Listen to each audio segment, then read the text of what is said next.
Եկավ մի պահ, երբ որ վերջնական ընտրության առաջ էի, կամ բանկային, կամ կինո, եւ վաճառեցի բոլոր իմ ակտիվները բանկային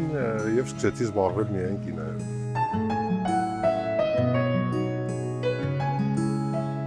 Իսկ դու գիտես դրա պատմությունը, որ ֆիլմում մտել է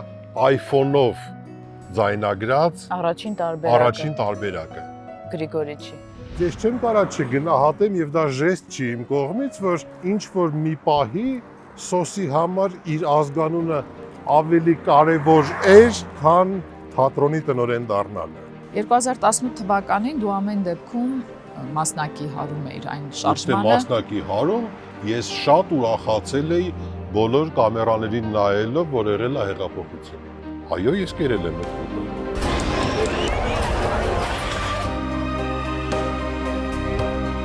Այս իշխանությունը հարյուրավոր, հազարավոր վատ բաներից զատ մի լավ բան արել է, պատրել է բոլոր դիմակները։ Իհարկե ես հասկացել եմ ինչ ատելության միջով ենք մենք անցնելու։ Մհեր Ալբերտ Մուշեղիչն ու Ֆրունզը իրար հետ լավ հարաբերություն ունեին, լավ եղբայրներ էին, թե ավելի դերասան ռեժիսոր հարաբերություն։ Չէ, իրանք լավ եղբայրներ էին, աբոն միակ մարդն էր, ումից Ֆրունզը վախենում էր այս աշխարհում։ Արդեն վատ առողջ էր, մամային ասելա Մհերը կարա լավ ռեժիսոր դառնա, եթե չմեծամտանա։ Իմ համար կարևոր բառեր են նրանք։ Մհեր, մենք եկել ենք Գառնի, որոշումը քորն էր ու ես շատ շնորհակալ եմ։ Այնքան հետաքրքիր է, ոնց է մարդու ուղին դասավորում այնպես, ինչպես ինքն ուզում է, բայց ոչ միշտ իր կամքով։ Եվ ես շատ շնորհակալ եմ, որ դու ընդունեցիր հրավերս կամուրջներում նկարահանվելու, որովհետև ես գիտեմ, որ դու ահավոր չես սիրում հարցազրույցներ։ Ես ոչ միայն ահավոր չեմ սիրում հարցազրույցներ, ես ահավոր փակ եմ հանրայնացնել իմ տունը, իմ ընտանիքը, խոսել, ես գիտեմ, որ տենց հարցեր են քո մոտ լինելու ընտանիքի մասին, բայց նազեն իստեղ քո ֆակտորն է արդեն, որ ես քեզ Ես շատ զգացված եմ։ Նախ ես քեզ չեմ կարող ասեմ չէ, երկրորդը ես գիտեմ քո տված որակը դրա համար։ Շնորհակալ եմ։ Ինձ համար կարևոր է, որ կամուրջները չլինեն հարցազրույց, այլ լինեն պատում, մարդու կյանքի պատմության պատումը։ Եւ թող կոչեն ֆիլմ, սա էլ յուրօրինակ մի ֆիլմ է, փաստավավերագրական։ Ամեն դեպքում ես շատ ուրախացա, որ դու համաձայնեցիր ու ուզում եմ հարցնել, ինչու որոշեցիր, որ մենք սկսենք Գառնիից։ Չգիտեմ, մանկություն ստեղի ես չեմ ունեցել եւ լսի, իրականում մենք կարող ենք հիմա խաբել մեզ դիտող մարդկանց եւ խոսել նրա մասին, որ պապայի սարքած տունն է եւ մենք սենց սիմվոլիկ գնում ենք այն ժամանակվա տեղից սենց վերադառնում ենք եւ ինքներս շարունակում ենք Գառնիից, դա շատ սիրուն պատասխան կլիներ երևի, բայց իրական պատասխանը այն է, որ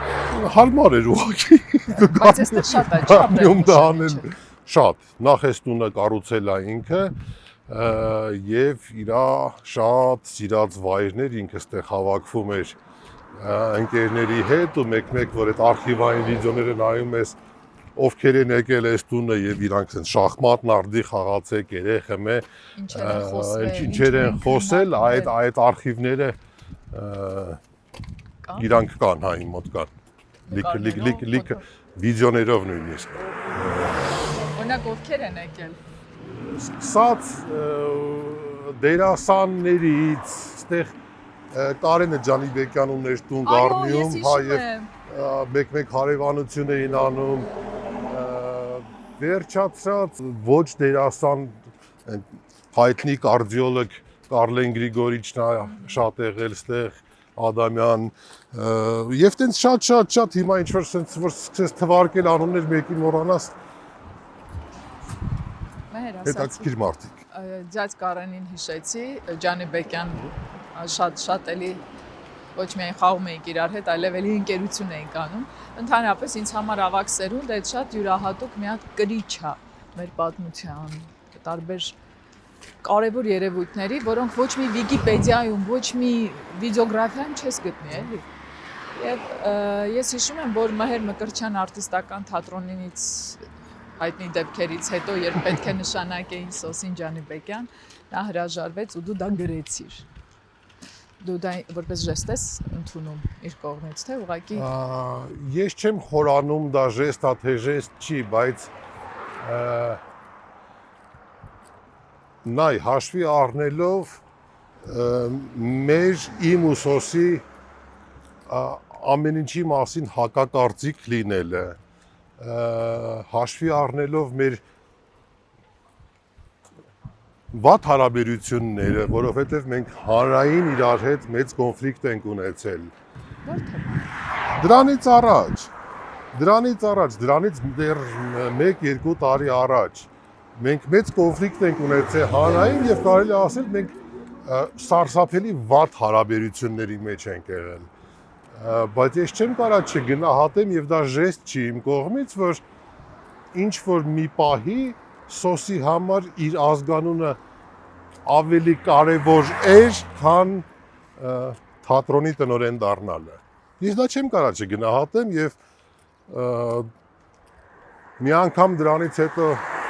պատահական հանդիպել ենք փողոցում, բարևել ենք իրար, ես ասել եմ Սոսին, որ ես գնահատում եմ այդ քայլը իր կողմից, Սոսն էլ խոսացել է մեր հանրային կոնֆլիկտի մասին եւ դա նորմալ է, երևի դա դրա մեջ կա ինչ-որ մակարդակ։ Ինչ եղավ ըստ քեզ էլի, ինչու որոշեցին այդ թատրոնը, որը ամբողջությամբ քո մի մասնիկն է եւ դու շատ սիրուն, դանդաղ, հանդարտ, բայց հաստատուն դա տանում էր առաջ։ Ինչու որոշվեց կամ ինչպես որոշվեց, որ քեզ հետ կապ չունի։ Նազենի, դու գիտես դրա պատասխանը իմ հանրային խոսքը, իմ հանրային կարծիքը, հակաիշխանական, հականիկոլական, իմ երկու իշխանություն ֆիլմերը նկարահանած, իրանք շատ ավելի վաղուց էին, չէ, սկզբից կար մի շրջան, որ քաղաքապետարանից զանգ էին տալի, դա 19 թիվներ, եւ փորձում էին ինձ առաջարկել վաստակավորի կոչում։ Ես հրաժարվեցի, որովհետև ես պատրաստ չեմ իրանցից որևէ կոչում ստանալու։ Հետո որ հասկացան չի ստացվում տենց ինչ-որ բան առաջարկելով իմ խոսքը շարունակվում է, հետո եղավ իշխանություն ֆիլմը, դե պարզ էր արդեն, որ որոշում կար ինձ ընդեղից հանել, վերացնել, սպասելի բան էր։ Դա վաղուց էր ավելի շատ սկսվել, ուղղակի քանի քաղաքապետներ Հայկը Մարության, երևի Հայկը չէր կարողանում դրա վրայով անցնել։ Ինչը շատ հեշտ արեց Ավինյանը։ Իսկ ոնց դա հիմնավորեցին, ինչով։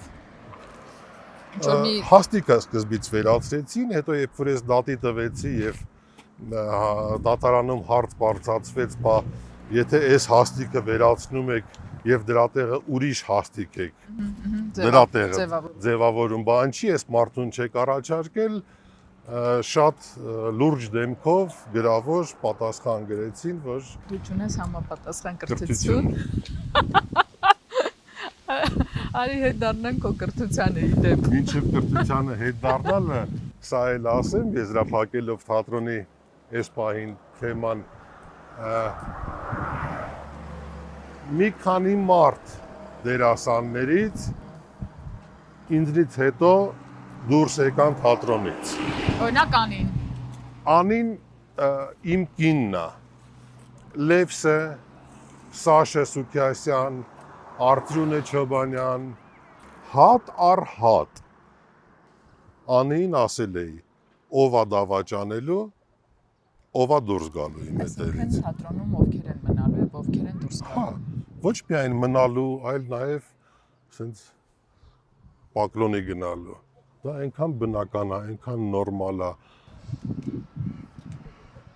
Իսկ եթե քեզ հետ դուրս գային ու գային քո հետևից ուր էին գնալու։ Դուրս եկածները չկորան։ քո կյանքի պատմության մեջ ամենահետաքրքիր կետերից, բացի մնացած արած գործերից, ինձ միշտ հետաքրքրում էր քո բանկային գործունեությունը, եւ ես հիշում էի Սոմերսեթ Մոեմի հայտնի գեղեցիկ շարադրանքի Լունայի գրոշի մեջ իրականում Պոլ Գոգենի կերպարներ Պոլ Գոգենը, որը 40-անց տարիքում լինելով շատ հաջող բանկիր, որոշում է, որ չէ, դա խեղդում է իրեն եւ գնում է որոշում է դառնալ նկարիչ։ Ու կապ չունի, որ մահանում է կիսասովի կամ կիսահիվանդության մեջ, բայց մենք մինչեւ հիմա ասում ենք Պոլ Գոգեն։ Հիմա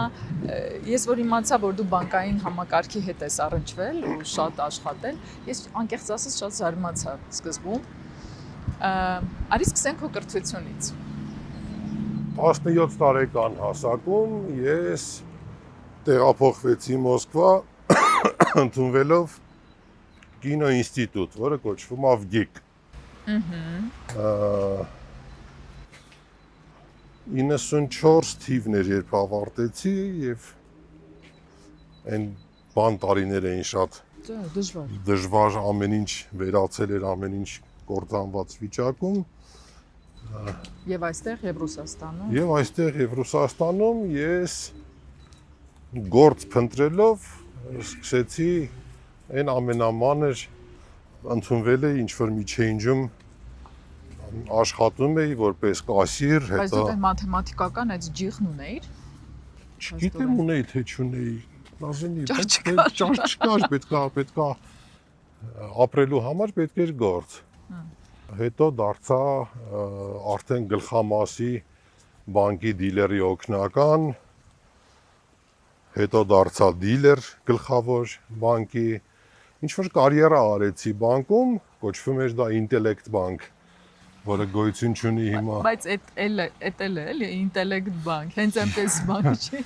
Ու օրերից մի օր եւս 4 բանկային գործընկերոջ հետ մենք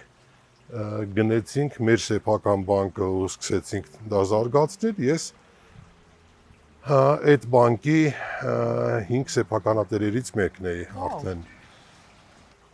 Հետո եկավ, ես Գոգեն չեմ իհարկե, բայց եկավ մի պահ, որ սկսում ես հասկանալ, որ քոնը չի, դու հիվանդանում ես, դու խեղդվում ես, դու չես ուզում, դու ես օֆիսային, կաբինետային, էս մարդկանց, էս փողային, որ ինչ-որ ուրիշ բան ես ուզում կյանքում եւ ես կտրուկ փոխեցի իմ կյանքը, նախ ֆինանսավորեցի իմ սցենարով առաջին ֆիլմը Տրոյի Սնիժինկը, հետո երկրորդ ֆիլմը, հետո երրորդ ֆիլմը, որտեղ դու արդեն մենք ծանոթացանք իրար հետ, հետո եկավ մի պահ, երբ որ վերջնական ընտրության առաջ էի, կամ բանկային, կամ կինո, եւ վաճառեցի բոլոր իմ ակտիվները բանկային եւ սկսեցի զբաղվել միայն կինոյով։ Դա 13 թե 14 թիվներ։ Գիտես Մհեր, ես հիշում եմ այն ժամանակ քո խոսքերը, մտածողությունը, տարբեր տեքստերը եւ ամենից շատ սուր ուղեղիս մեջ մեղվել էր այն, որ դու չէիր հավատում, որ Հայաստանում ապրողները կարող են այդքան անվերապահորեն սիրել Հայաստանը եւ չնկատել իրական խնդիրները, օրինակ։ Այսինքն դու կողքի աչքով էիր նայում ու դեռ ներսում չէիր ամբողջապես, չնայած կապդ միշտ եղել է, գնացել է, եկել ես եւ այլն։ Ես սուտ կասեմ, եթե ասեմ, որ ես Հայաստանը եւ հայկականը հասկանում էի շատ լավ եւ դա ինձ շատ հարազատ էր։ Իսկ քանի որ ես որոշել եմ, որ ոչ մի սուտ մեր զրույցի մեջ պետքա չլինի, որովհետև 17 տարեկան հասակից ես ապրել եմ Մոսկվայում, ուրիշ միջավայրում, ոչ հայկական միջավայրում, ամեն ինչ իմ մոտ ձևավորվել է Մոսկվայում եւ նույնիսկ այդ տարիներին ես ուղղակի գալիս է 2 օրով, 3 օրով Երևան գնում, այդ 3 օրը դա ինչ որ հնջույք, ասենք ինչ որ այս կարգավիճակով եւ սուտ կասեմ, եթե ես ասեմ, որ ես հասկանում էի հայկականը տենց լավ, ես նույնիսկ գրել կարդալ չգիտեի հայերեն, գլուխ գովալով դա ես չեմ ասում։ Դու խոստովանել ես, որ քեզանին է սովորեցի։ Ամոթով եմ ասում, բայց ես գրել կարդալ չգիտեի հայերեն։ Եվ որ 15 թվականին ստացա այդ կյանք ու կռվի առաջարկությունը, ես սցենարը գրել եմ ռուսերեն։ Ես գրել չգիտեի հայերեն։ Հա, հետո ինքս թարգմանել, ադապտացրել, փոխել, նույն Անիի օգնությամբ ավելի ուշ, երբ որ սկսեցինք միասին ապրել, հաջորդ ֆիլմի սցենարներ նույնն էր, ուրիշներ դերասանների հետ միասին, բայց ես այդ ճանապարհը անցել եմ եւ երևի ավելի շատ սկսել եմ հասկանալ հայկականը եւ դա հարազատ է ինձ դարձել արդեն կյանք ու կռվի ժամանակ եւ դրանից հետո։ Մինչեւ այդ եղել եմ տուրիստ։ Ես մի անգամ վաղուց գրառում եմ գրել, որ Դու շփվել ես իմ հետ, ինչ իմ հայկական նույնն եմ, չէ՞, հա, բայց դու ներսում զգայականը տուն էր, ուղղակի կողքի աչքով դու այլ կերպ էիր տեսնում իրավիճակը, ու ավելի, չեմ ասի, խիստ էիր դատում, ավելի անգետի տեսանկյունից էր էլի դատում, ներքին խոհանոցը չիմանալու։ Համ անգետի, համ արի չվախենամ այս բառից անտարբերի։ Որովհետև վերջի վերջո ես ապրում եմ Մոսկվայում, ես իմ գործը, ես իմ պլանները, ես իմ եւ հա, կա ինչ որ միտեղ Հայաստան, արի սուտ պատրիոտիզմ չանեմ այն տարիների մհերի մասին։ Ինձ դուր է գալիս։ Մհերը, որ եկավ Հայաստան ու սկսեց ավելի ակտիվ այստեղ ապրել, աշխատել, ստեղծագործել, շատ տարբեր էր։ Դեռ այդ ռուսական համակարգի դպրոցի խոսքաթատերական միջավայրի ու նաև մտածողության այդ բանը փոշին դեռ կար։ Հայկականություն չկար, ասա։ Կար, ուղղակի նա դեռ չգիտեր դրա մասին, ու ես ասեմ հետաքրքիր մի բան, առաջին անգամ ես հայկական մունաթի մասին լսել եմ ու սկսել եմ այդ պրիզմայից ուսումնասիրել մհերից։ Բայց ինքը այդ մունաթից չուներ հայկականի դեպ։ Արդեն ունեմ։ Հիմա դլիքը, հիմա լիքը, հիմա մի ֆրազայի մեջ մի անգամից մունաթն է գալիս հետո նա։ Առաջին անգամ ձեր հանդիպման ու շփման տպավորությունը հիշում ես եւ հիշում ես որտեղ։ Մունաթ չի եկել։ Այդ ժամանակ չկար դեռ։ Այդ ժամանակ չկար դեռ։ Կարմեր։ Ինքը կաստինգ էր անում կյանք ու կռվի, համազգային թատրոններ եկել։ Տենց ուղղակի վիզուալ տեսնելով ինչ որ փոքր դեր էր մտքում պատրաստել, հետո եկավ նայեց ներկայացումներից մեկը Լյուբով ներկայացումը ու այդտեղից ոնց որ սկսվեց ամեն ինչ, արդեն կանչեց հետո մի քանի փուլանի կաստինգի, որտեղ ասեց, որ գլխավոր դերերից մեկն է տալիս, բայց այդ կերպարը քեզանից մեծ է 25 տարով։ Բայց ճիշտ է պատմի, ոնց եղավ։ Տենց։ Ինչ ասեցի քեզ։ Հա, ասեցիր, էս ինչ անհամ զզվելի դերասանուհի ես դու։ Դե լավ, շնորհակալություն, մեր մնացինք, ամեն Ես շոկի մեջ էի, մոռացել էի լրի։ Ես շոկի մեջ էի։ Ասում եմ, բայց ինչ այդքան վատն է։ Ասեց, չէ, դու հաստատված ես գլխավոր դերի վրա։ Բայց ինչ ես ուզում անպայման կոտրել, որ հետո նոր մեծարել։ Թե դրա սիրելու ձևն է, նա ասում է, դու չես հասկանում։ Մհեր, բայց ինչն էր, որ քեզ խարսխեց անեի մեջ, որ նայում, դե դու կաստինգներին շատ ուշադիր ես։ Որպես կին թե որպես դերասան։ Որպես կնոջ կհասնենք, որպես դերասանուհի այդ этаպում։ Լսի, իսկական էր, բնական էր շատ։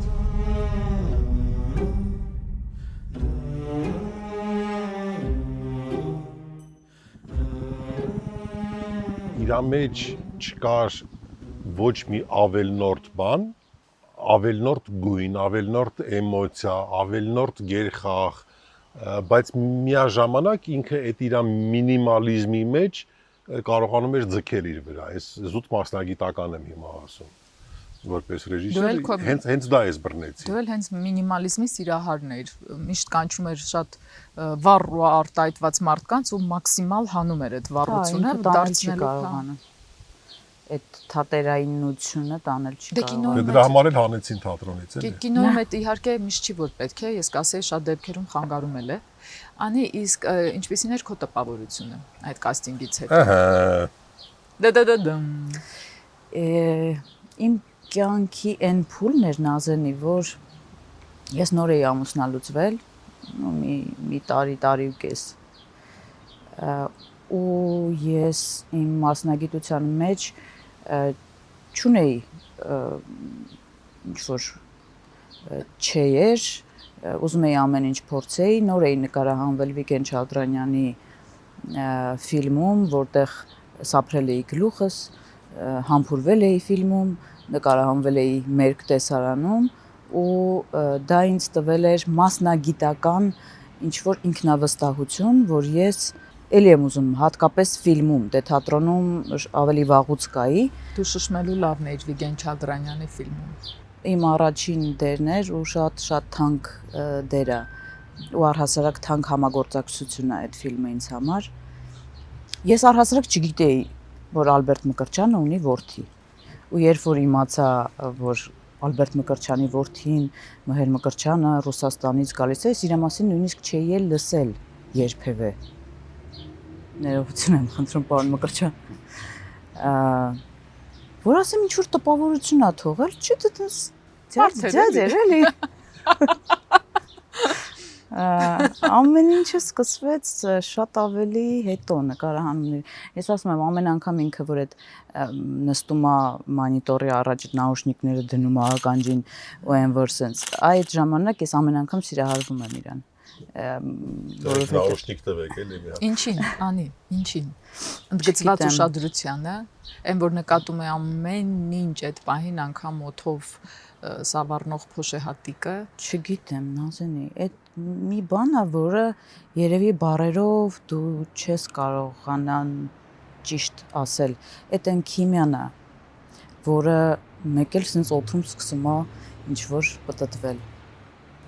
Բայց որ ասեմ կոնկրետ ինչ որ մի բանի համար տեսա հասկացա, որ նա է եւ վերջ չէ։ Ասեմ ավելին, եթե շատ անկեղծ ենք խոսում, եթե մեր հարաբերությունները այդքան արագ չզարգանային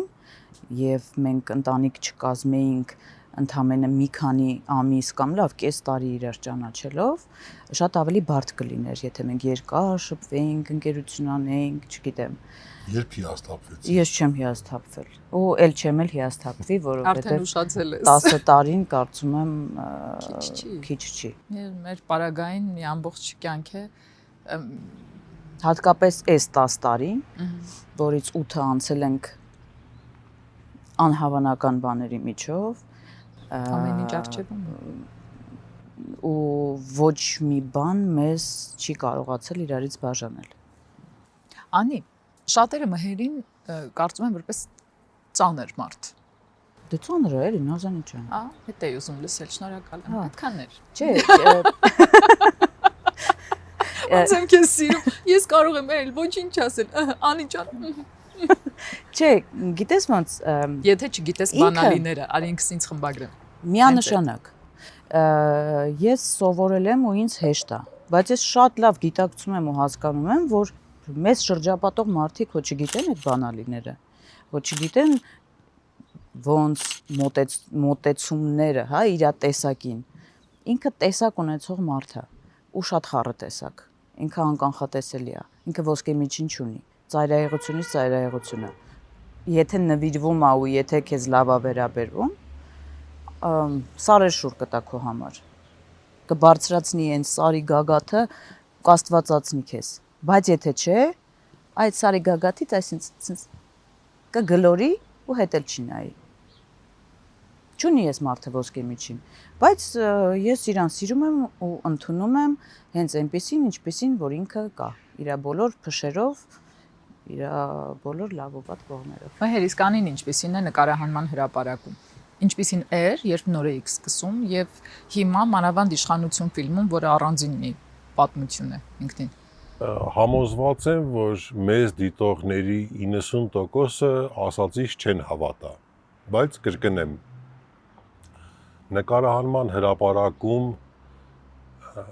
ինքը դադարում է լինել իմ համար կին։ Այդ կփաստեն բոլոր այն մարդիկ, ովքեր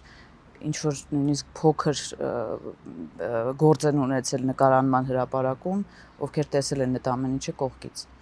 Ինքը առհասարակ դերասաններին չի խնայում, քանի որ ինքը պիտի մի անգամ դու էլ ասացիր, ինքը պիտի հասնի իր ուզածին։ Կարող է դու ինքդ նույնիսկ չհասկանաս ինչ է իր ուզածը, բայց ինքը այնքան կտանջի, այնքան կփորձի, այնքան կբացատրի ու ինքը գիտի երբ մունատ գա, Բայց հարցը ինձ էր տվել։ հա։ Լավ էլի անցա քեզ ներողություն։ Ես չեմ կարողանա աշխատել Անիի հետ, եթե ես իրան ֆիլմի ներսում ընկալեմ որպես իմ կին։ Ինքը դադարում է լինել իմ կինը հենց այն պահից, երբ որ ինքը գալիս է մտնում է նկարահանման հրապարակ։ Իսկ լինում է, որ դու տանը նստած սրճելիս կամ միասին ինչ որ բան ուտելիս, ձեր ընտանեկան միջավայրում մեկ էլ երկրորդ գծով սկսես գրել սցենար այն պերսոնաժի մասին, որը հիմա նստած հետդ սրճում է կամ ուտում է։ Իսկ զուգահեռ իրականությունները խաչվեն։ Իմ մոտ անկախ չէ, դա իմ մոտ ինչ որ այլ կերպ է կատարվում։ Հիմա կարողա վատ բան ասեմ շատ, բայց այն պահը, երբ ես գրում էի կյանքու կռվում Տիգրանի մահանալու կտորը, ես չեմ ասում որպես հեգնանք, որպես ցինիզմ, ես ասում եմ որպես անջատվում ես այդ պահին։ Դու կարող ես լրիվ ուրիշ միջավայրում լինես, ուրիշ բաների մասին խոսաս, մեկ էլ այդ պահին առանձնանաս գրես մի հատ Տիգրանի մահանալու կտորը ես գրում էի խորովածի շշի վրա բադրջան շարելուց։ Ու մենք խոսում էինք լրիվ ուրիշ միջավայրում, ուրիշ մարդկանց հետ, ուրիշ անի չէի ճանաչում նույնիսկ։ Ուրիշ խոսակցությունների մեջ, մեկ էլ այդ պահին եկավ դա ու գնացիր գրեցիր հետ եկար։ Լինում են տեսարաններ, որ Անին գիտի, պետքա ինքը երեխեքին տանի, ինքը գնա, մնա մենակ, բայց շատ ժամանակ ոչինչ ինձ չի խանգարում։ Ես ուղղակի sense կողքս կյանքը գնում է, կենցաղը կողքս շարունակվում է, ես նստած իմն եմ գրում։ Գիտես, մհերով էր այդպես գրում երաժշտություն, Հայկոն։ Շատ տարօրինակ քաոսային կենցաղավարության մեջ մեկ էլ ծնում էր լրիվ ուրիշ բան,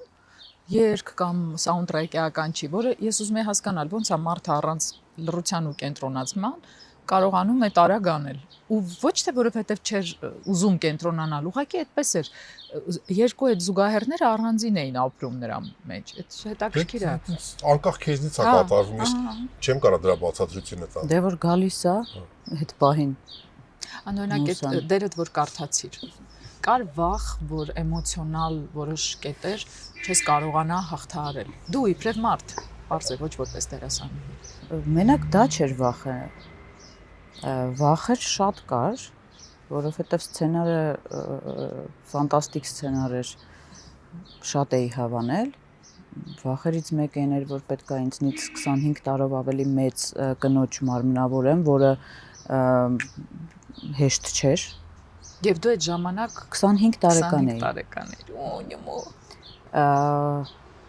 Բայց եթե հիմա ինձ այդ դերը տային, ես շատ ավելի կվախենայի։ Իմ երիտասարդությունն ու իմ ամեն ինչ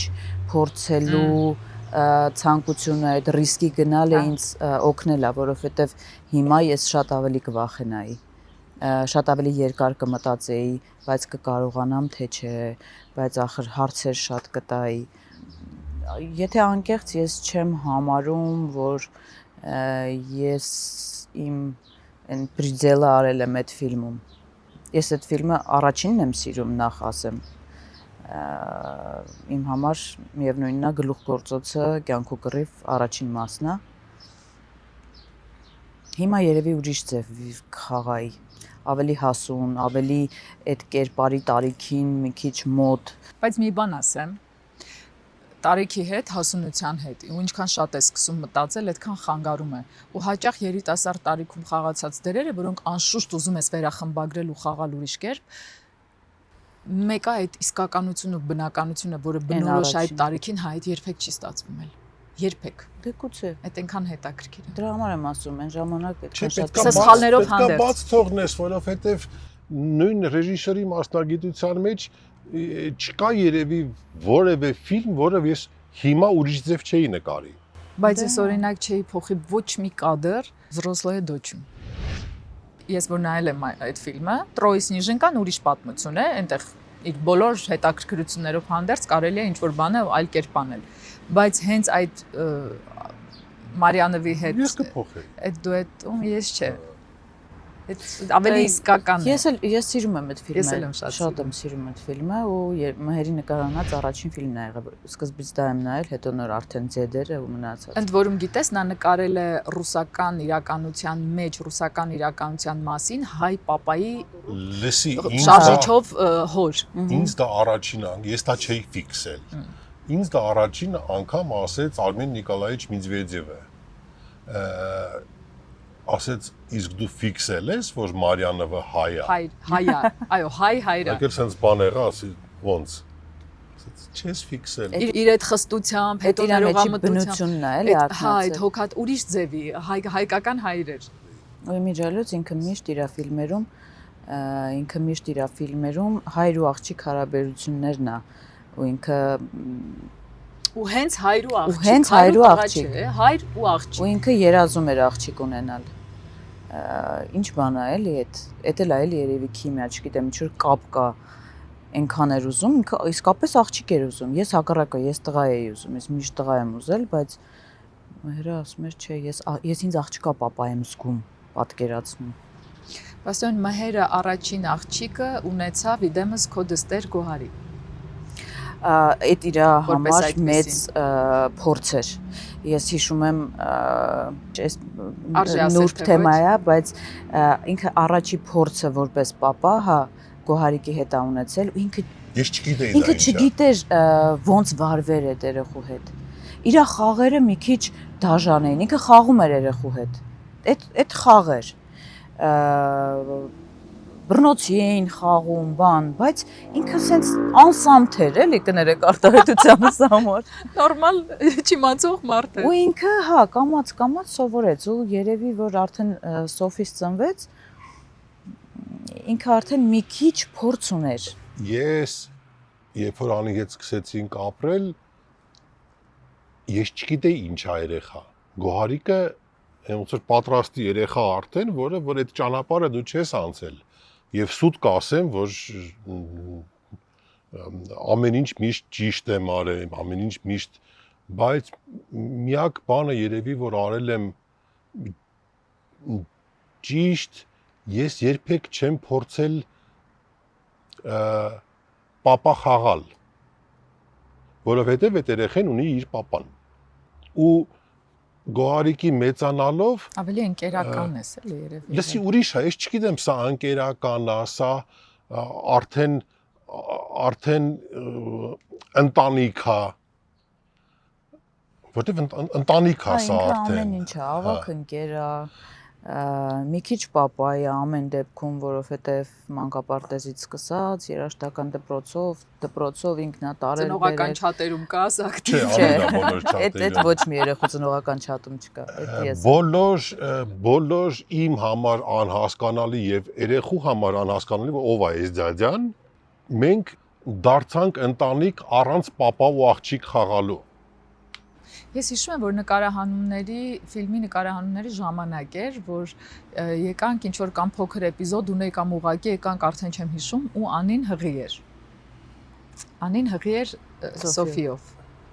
Ու ինձ ասաց, մենք գիտես ինչ ենք որոշել երեխու անունը դնել։ Ես չեմ հիշում, գուշակեցի թե ոչ։ Ես չեմ հիշում։ Ասա նայեցի, ասի, չգիտեմ, ու մենք էլ Սոֆիի հետ էինք։ Եկել ասեց Սոֆի։ Ու ես այնքան էի ուրախացել։ Մհեր մենք միանգամից ենք որոշել։ Երկրորդի ծնվելուց տանջվել ենք լիքը։ Տարբերակներ, բաներ, Միշելինը, իսկ Սոֆիի ծնվելուց նախ քանի դեռ չգիտեինք տղայա թե աղջիկ, չեք։ Չէ, սկզբից դե չգիտեինք սերը, մենք իրան ուղղակի ասում էինք Մկրտչյան, որտեղ այդ հաստատ գիտեինք, որ Մկրտչյան է։ Ազգանունը հաստատ էր, էլի։ Բայց իմ երեխեն կոնկրետ Մկրտչյանի ջակցա տալ։ Ես գալիս էի, միասին դեռ չէինք ապրում նույնիսկ։ Գալիս էի, Անին իջնում էր, մեքենայի մեջ նստած, ես սկսում էի Մկրտչյանի հետ խոսալ։ Դրա համար էլ քթից թռած։ Ու հետո արդեն երբ որ ծնվեց ու արդեն պետք էր թղթերը անել, մի վարքյան չենք քննադատել, ասենց իրարել ենք իրար, Սոֆի։ Ինչ հետաքրքիր է, անվան հետ եկել է, էլի։ Հա, այդ չգիտեմ, երևի ինքը իր մտքում էր արդեն որոշել, ես պիտի դա առաջարկեի, եթե հարցներ ինքներին, այդպես մի անգամից որոշեցինք։ Մեր հիշում ես պահը, որ Սոֆին ծնվեց ու դու գրկեցիր, կամ արդյոք գրկեցիր, երբ որ նոր էր ծնվել։ Չկար վախ։ Վիդեոներ կա։ Մեծ մարդը, որ պուճուրիկին գրկում է։ Ծննդատանը ես էի Անիներ Խաչիկյան, մենք գնացինք Արցախից, որ եկել էինք կյանքի պրեմիերայից հետո, ես Բակո Սահակյանը նվիրել էր օղիներ, շատ լավ։ Թթի։ Հա, իմը վերջացել էր արդեն, Անիի մոտ մնացել էր տանը, ինքն էլ երրորդ մաս էր ապրում Անին։ Գնացինք իրանց տնից վերցրեցինք այդ արաղի շշերը, եկանք եւ Շատ հայկական է, էլի։ Շատ։ Բացեցիք մեքենայի կապոտը դրեցիք։ Արծրուններ, չէ։ Արծրուններ, լևսներ, Ու երբ որ Սոֆին Անին Ամիրյան։ Ահա, երբ որ Սոֆին ծնվեց, ինձ կանչեցին, բարձրացա, ասեց ուզում ես գրկես։ Եմ որ չի հասկանում էլի, որ դեսի, ես միշտ արդեն ինչ որ տարիքից սկսած իմ համար հորինում էի։ Այդ կադրը։ Հորինում էի, որ ինչպիսին կարող էր լինել իմ ընտանիքը։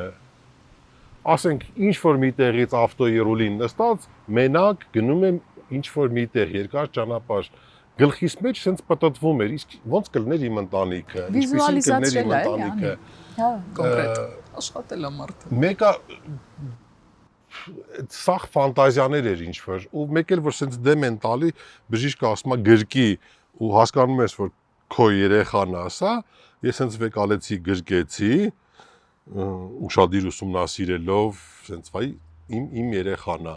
հետո որ հետ տվեցի բժիշկին իջա ներքև, մի բաժակ էլ խմեցի ու սկսեցի լացել։ Այդ ուրիշ էմոցիա, ես չեմ հասկանում այդ ինչ էմոցիա էր։ Ես չեմ տեսել այդ։ Դու գործ էիր անում։ Ես գործ էի անում։ Ավոր հուզիչ է։ Ես պատկերացնում եմ հիմա Սոֆին ու Միշելը ինչ կապով են կապված, ուրիշ պորտալար է դա։ Միշելը մի քիչ ուրիշ է։ Փոքր է, անկախ ավելի։ Չէ, իր տեսակն է մի քիչ ուրիշ։ Ինքը մեկ-մեկ մտածում եմ, ասում եմ, ոչ ինձ է նման, ոչ իրան է նման, բայց մերն է։ Համ նման է, համ բացարձակ նման չի, ինքը շատ տարբեր է։ Իսկ Սոֆին բոլոր հավանական եւ անհավանական կապերով ինքը կապված է մհերի հետ։ Իրանք իրար զգում են, իրանք նույն ձևի են մտածում,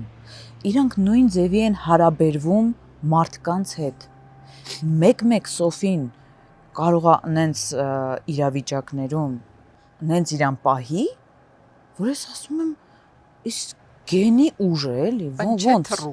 ոնց։ Այդ բուջուր երեխեն, ու հասկանում ես, որ ինքը մեծանալով իր տեսակով, իր ամեն ինչով, մտածելակերպով, ամեն ինչով նման է լինելու իր պապային։ Դու որ խոսում ես, մհերը այսպես բմբուլները վրայիցդ մաքրում է, ու միշտ նայում է, գիտես ինչ հայացքով, ու ես գիտեմ, որ չի խաղում։ Ինքը կներես, բայց բադ դերասան։ Հա, շատ բադ։ Եվ եթե սիրում է, ասել քեզ սիրում է համապարփակ, առանց զեղչի, էլի։ Քեզ չի վախեցնում այդ վերաբերմունքը։ Գիտես Նազանի, դա շատ ավելի վախեցնող է ու պատասխանատու այդ ուշադրությունը, որ ամեն ինչ պատտվում է քո շուրջ։ Չէ, ես գնահատում եմ, ես էլ իրան եմ այդպես սիրում, շատ։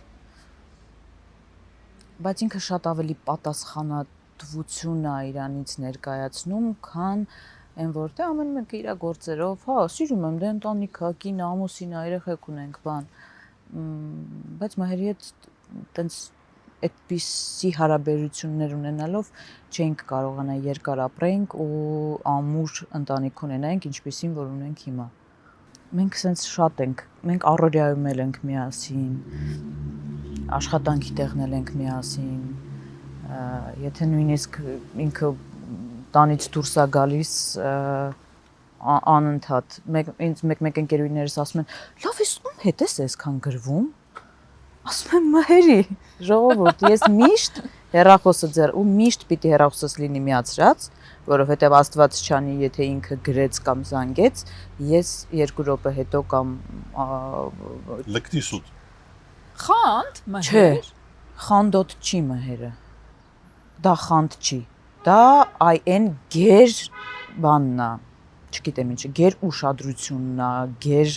ոնց ես զանգեմ դու չպատասխանես, ինչի համար է այդ հեռախոսը։ Ես իմիջիալոց երբեք իր եւ արվեստի գործերով, ֆիլմերով, չգիտեմ, հարցազրույցներով ես այն մարդը չեմ, որ ինչ նայում ասում, վայ մահերս, Հա, ես չէ՞։ ինչ լավ է։ Չէ, որովհետեւ Անի, բայց ոնց կարելի է լինել ու մնալ օբյեկտիվ, եթե դուք անընդհատ իրար հետ եք։ Եթե դու ու մհերը ներծծված եք ոչ միայն կենցաղավարությամբ, արվեստով, ձեր մտածողությամբ, դուք շատ նման եք մտածում արդեն այդ հարցում։ Այդտեղ որտեղ է օբյեկտիվությունը։ բայց արդյոք այդ օբյեկտիվությունը հենց էլի սիրո նշան չի, որ ես օբյեկտիվ նայում եմ այս մարդ, ես չեմ ուզում, որ այս մարդը ինչ որտեղ սխալվի, ես չեմ ուզում, որ ինքը ինչ որ նույնիսկ ստատուս գրելուց անի բան, որը որի համար հետո օրինակ ափսոսը ինքը այդ պահին գուցե շատ նյարդային է կամ էմոցիոնալ է ու ճիշտ չի գրելը։ Արդյոք այդ չի սերը համել, որ դու այդ օբյեկտիվ որպես կողքից, հա, դիտորդ միշտ նայես, միշտ լինես թափ, ու այո, միշտ չի, որ պետքա հավանես։ Դուք պատկերացնում եք, նա մտածում է, որ կարող է ինձ գնել։ Նա չի ճանաչում իմ մարդ տեսա։ Հերիքա։ Իմ մեջ ձեր արտացոլանքը տեսակ, պարոն վարչապետ։ Ու մի գոռացեք։ Դեռ չեք հասկացել, որ չեմ վախենում ձեզանից։ Իշխանություն ֆիլմը բավականին ծանր հարված կարող է եւ դարձավ որևէ դերասանի համար, որը նկարվել էր այդ ֆիլմում։ Մանավանդ անի կերպարը հստակ քաղաքական դիրքորոշմամբ, կոնկրետ էլի քո հստակ պատկերացմամբ նկարած կերպար էր, որը երևի շատերին հույս էր ներշնչում գոնե այդ этаպում, երբ որ նայում էին ֆիլմը։ Չկար կասկած կամ մտավախություն, որ արդյոք արժի, որ իմ կինը հայտնվի այսպիսի հարվածի տակ։ Կներես հարցիս համար։ Ներողության կարիք չկա, ես անկեղծ կպատասխանեմ։ Չէ՞, անի։ Ինչ հետաքրքիր է ոնց կպատասխանի, հետո ես կասեմ։ Սկզբից ես ընտրեցի դերասանուհի, հաստատելուց հետո, երբ որ տանն ենք արդեն եւ ինքը իմ կինն է, մենք շատ լավ գիտակցել ենք ինչի միջով ենք անցնելու, որովհետեւ դա նույնիսկ 2026 թվականը չէր, այդ հիմա էլ ֆեյքերը մտնում են, ինչ հայհոյանք ասես չեն գրում։ Իրական մարդիկ են։ Եվ իրական մարդիկ։ Դա նույնիսկ 25 թվականը չի, դա 2020 թվականներ, երբ որ 19 թվականի վերջ էր, որ այդ մտահղացումը հա սցենարը եւ կաստինգ աշխատանքները 19 թվականից եւ երբ որ նկարահանման հրապարակ ես գալիս էի մոնիտորի մոտ նստում էի շուր էի գալի տեխնիկական անձնակազմից դուխով մայկեքով մարդիկ էին նստած դա հեշտ չէր իհարկե ես հասկացել եմ ինչ ատելության միջով ենք մենք անցնելու իհարկե ես հասկացել եմ ինչ հետևանքներ կարողա լինեն եւ անին էլա դա հասկացել դա եղել է ընտրության հարց Քո կարծիքով այդ ֆիլմն ունեցավ քո ուզած ազդեցությունը մարդկանց գիտակցության կամ որոշումների վրա Այո ունեցավ որովհետեւ ամեն անգամ նույնիսկ հիմա երբ որ սենց ինչ որ էներգետիկա է կուտակվում եւ մարդկանց մոտ ինչ որ բան է արտանում, մեկ էլ համացանցում սկսում են այդ ռիլզերը ֆռալ նորից։ Այս որերորդ անգամ արդեն։ Այո, ունեցա։ Որպես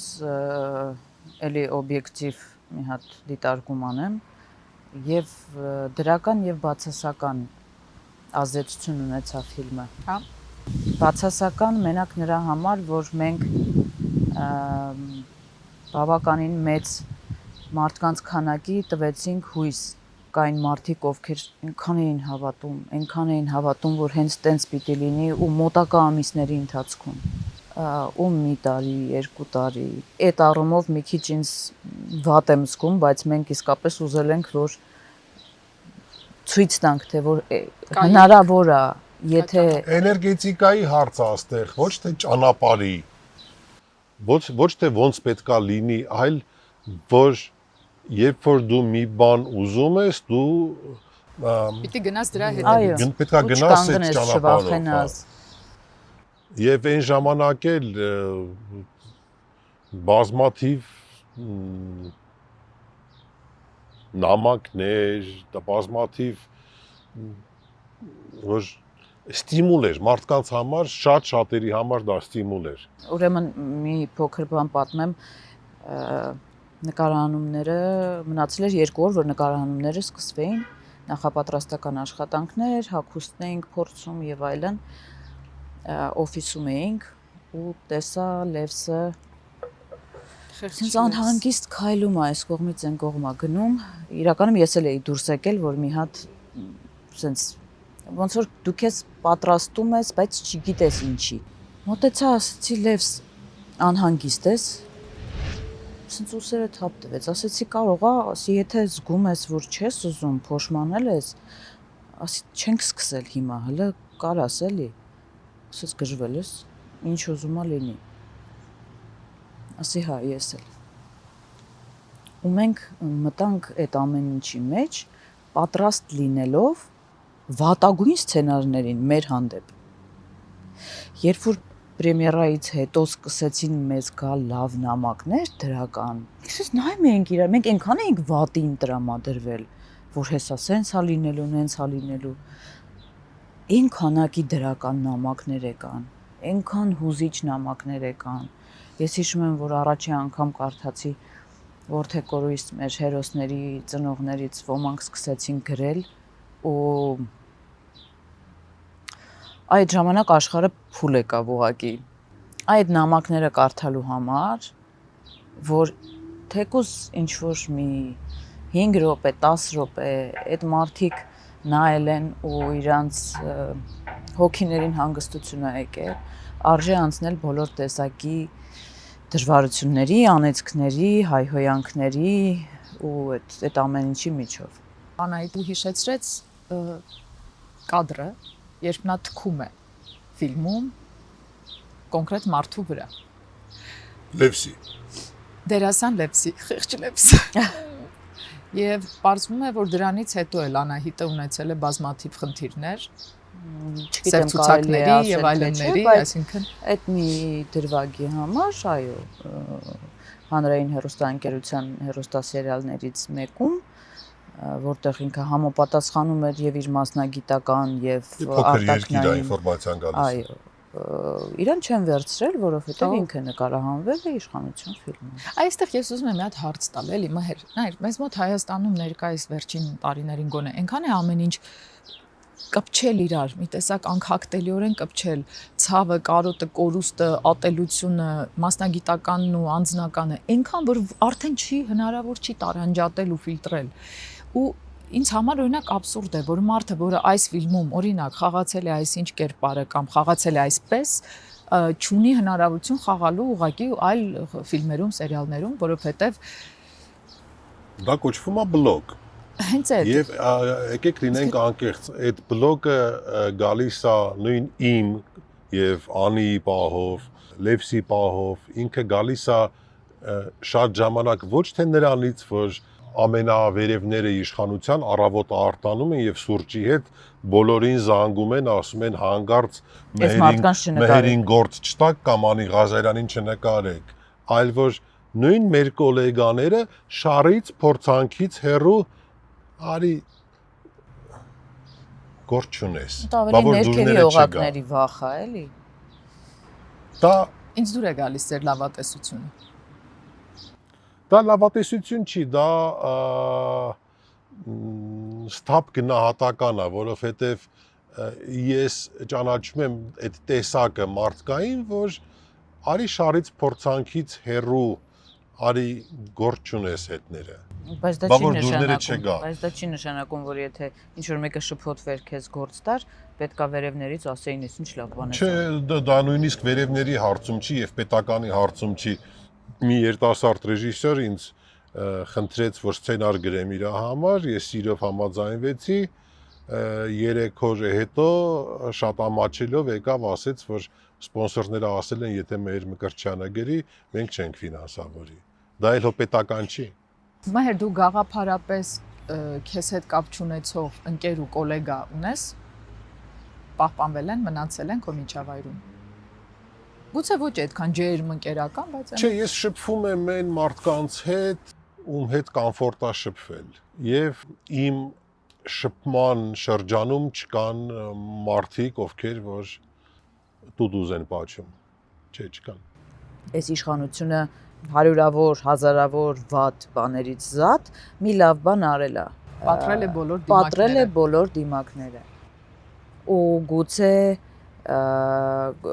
գուցե եթե ամեն ինչ մնար նույն ձևով, մենք չիմանայինք, որ օրինակ այս մարդը այս ինչ սիտուացիայում իրան կպահի այսքան ստոր։ Ես ունեմ հարց։ Էգզիստենցիալ հարց է դա ինձ համար։ Ես շատ եմ սիրում էգզիստենցիալ հարցեր։ Մենք անընդհատ խոսում ենք կամ ես անընդհատ լսում եմ, որ այսինչ մարդը պատրեց իր դիմակը, որ հասարակությունը վերջապես նայեց իր իրական դիմապատկերին, որ մենք իրականում այսպեսին էինք, ոչ թե այդպեսին։ Արդյոք այդ մարդիկ էին, որ խմբագրում էին իրենց ու ներկայացնում այլ կերպ, թե մենք էինք կույր մտոք ու չէինք նկատում։ Մենք էինք կույր միանշանակ։ Դե ինչ որ հարցերում կույր, ինչ որ հարցերում ոչ կույր, եկեք օբյեկտիվ լինենք, որովհետև հա շատ բան հասկանում ես, շատ բան բացահայտում ես, բայց արի լինենք անկեղծ, կան օրինակներ, որ դու հասկացել ես այդ մարդը ոնց է իրան պահելու։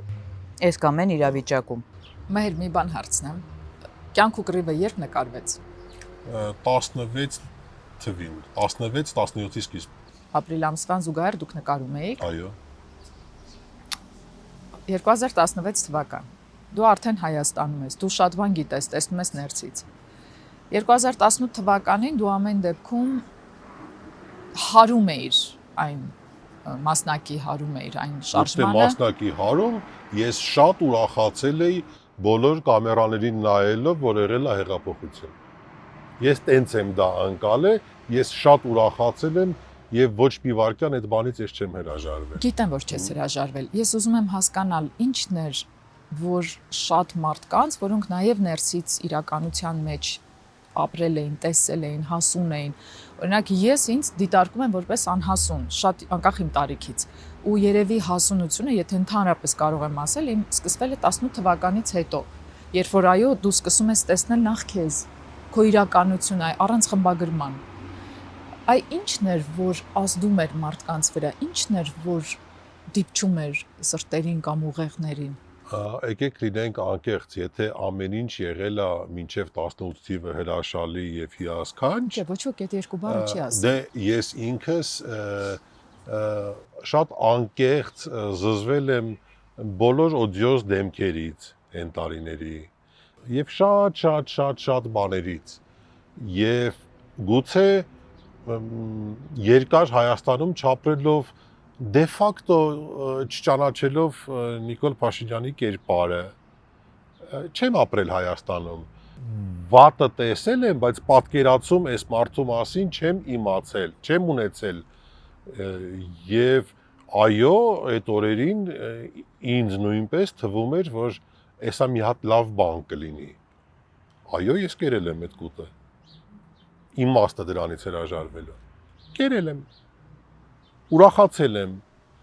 բայց առաջի զանգ, երկրորդ զանգ, երրորդ զանգ որ տեսնում ես ինչա կատարվում 18 թվականի նոյեմբերից դա համընկավ կարծեմ այն հայտնի ելույթից Սասուն Միքայելյանի, որ այս հեղափոխությունը ավելի կարևոր է, քան Արցախյանը։ Եվ մի բան գիտեր այդ մարդը երևի։ Ես հանրային արդեն դուրս եկա եւ սկսեցի դեմ լինել այս իշխանությանը, Եվ այդտեղից սկսեց նաև այդ բոլոր անեծքները եւ բաները, դա 18 թվականներ դեռ։ Այո, ես անցել եմ դրա միջը։ Մենք ունենք հիշողություն։ Մենք թե ընդհանրապես մարդիկ։ Մենք հայերս։ Երբեմն կարծում եմ, որ ոչ չունենք մենք հայերս հիշողություն։ Դա ինչ է, երկար տարիներ պետականություն չունենալու պատճառ, արդյունք Գլուխ լվալու լավ մեխանիզմներ եւ եւս մի կարեւոր բան, որ սովետիկ հանդվելուց հետո բոլոր իշխանություններին sense հերթականությունով կարող են գնալ ձեռատվել ունենալ այն հասարակությունը, որը որ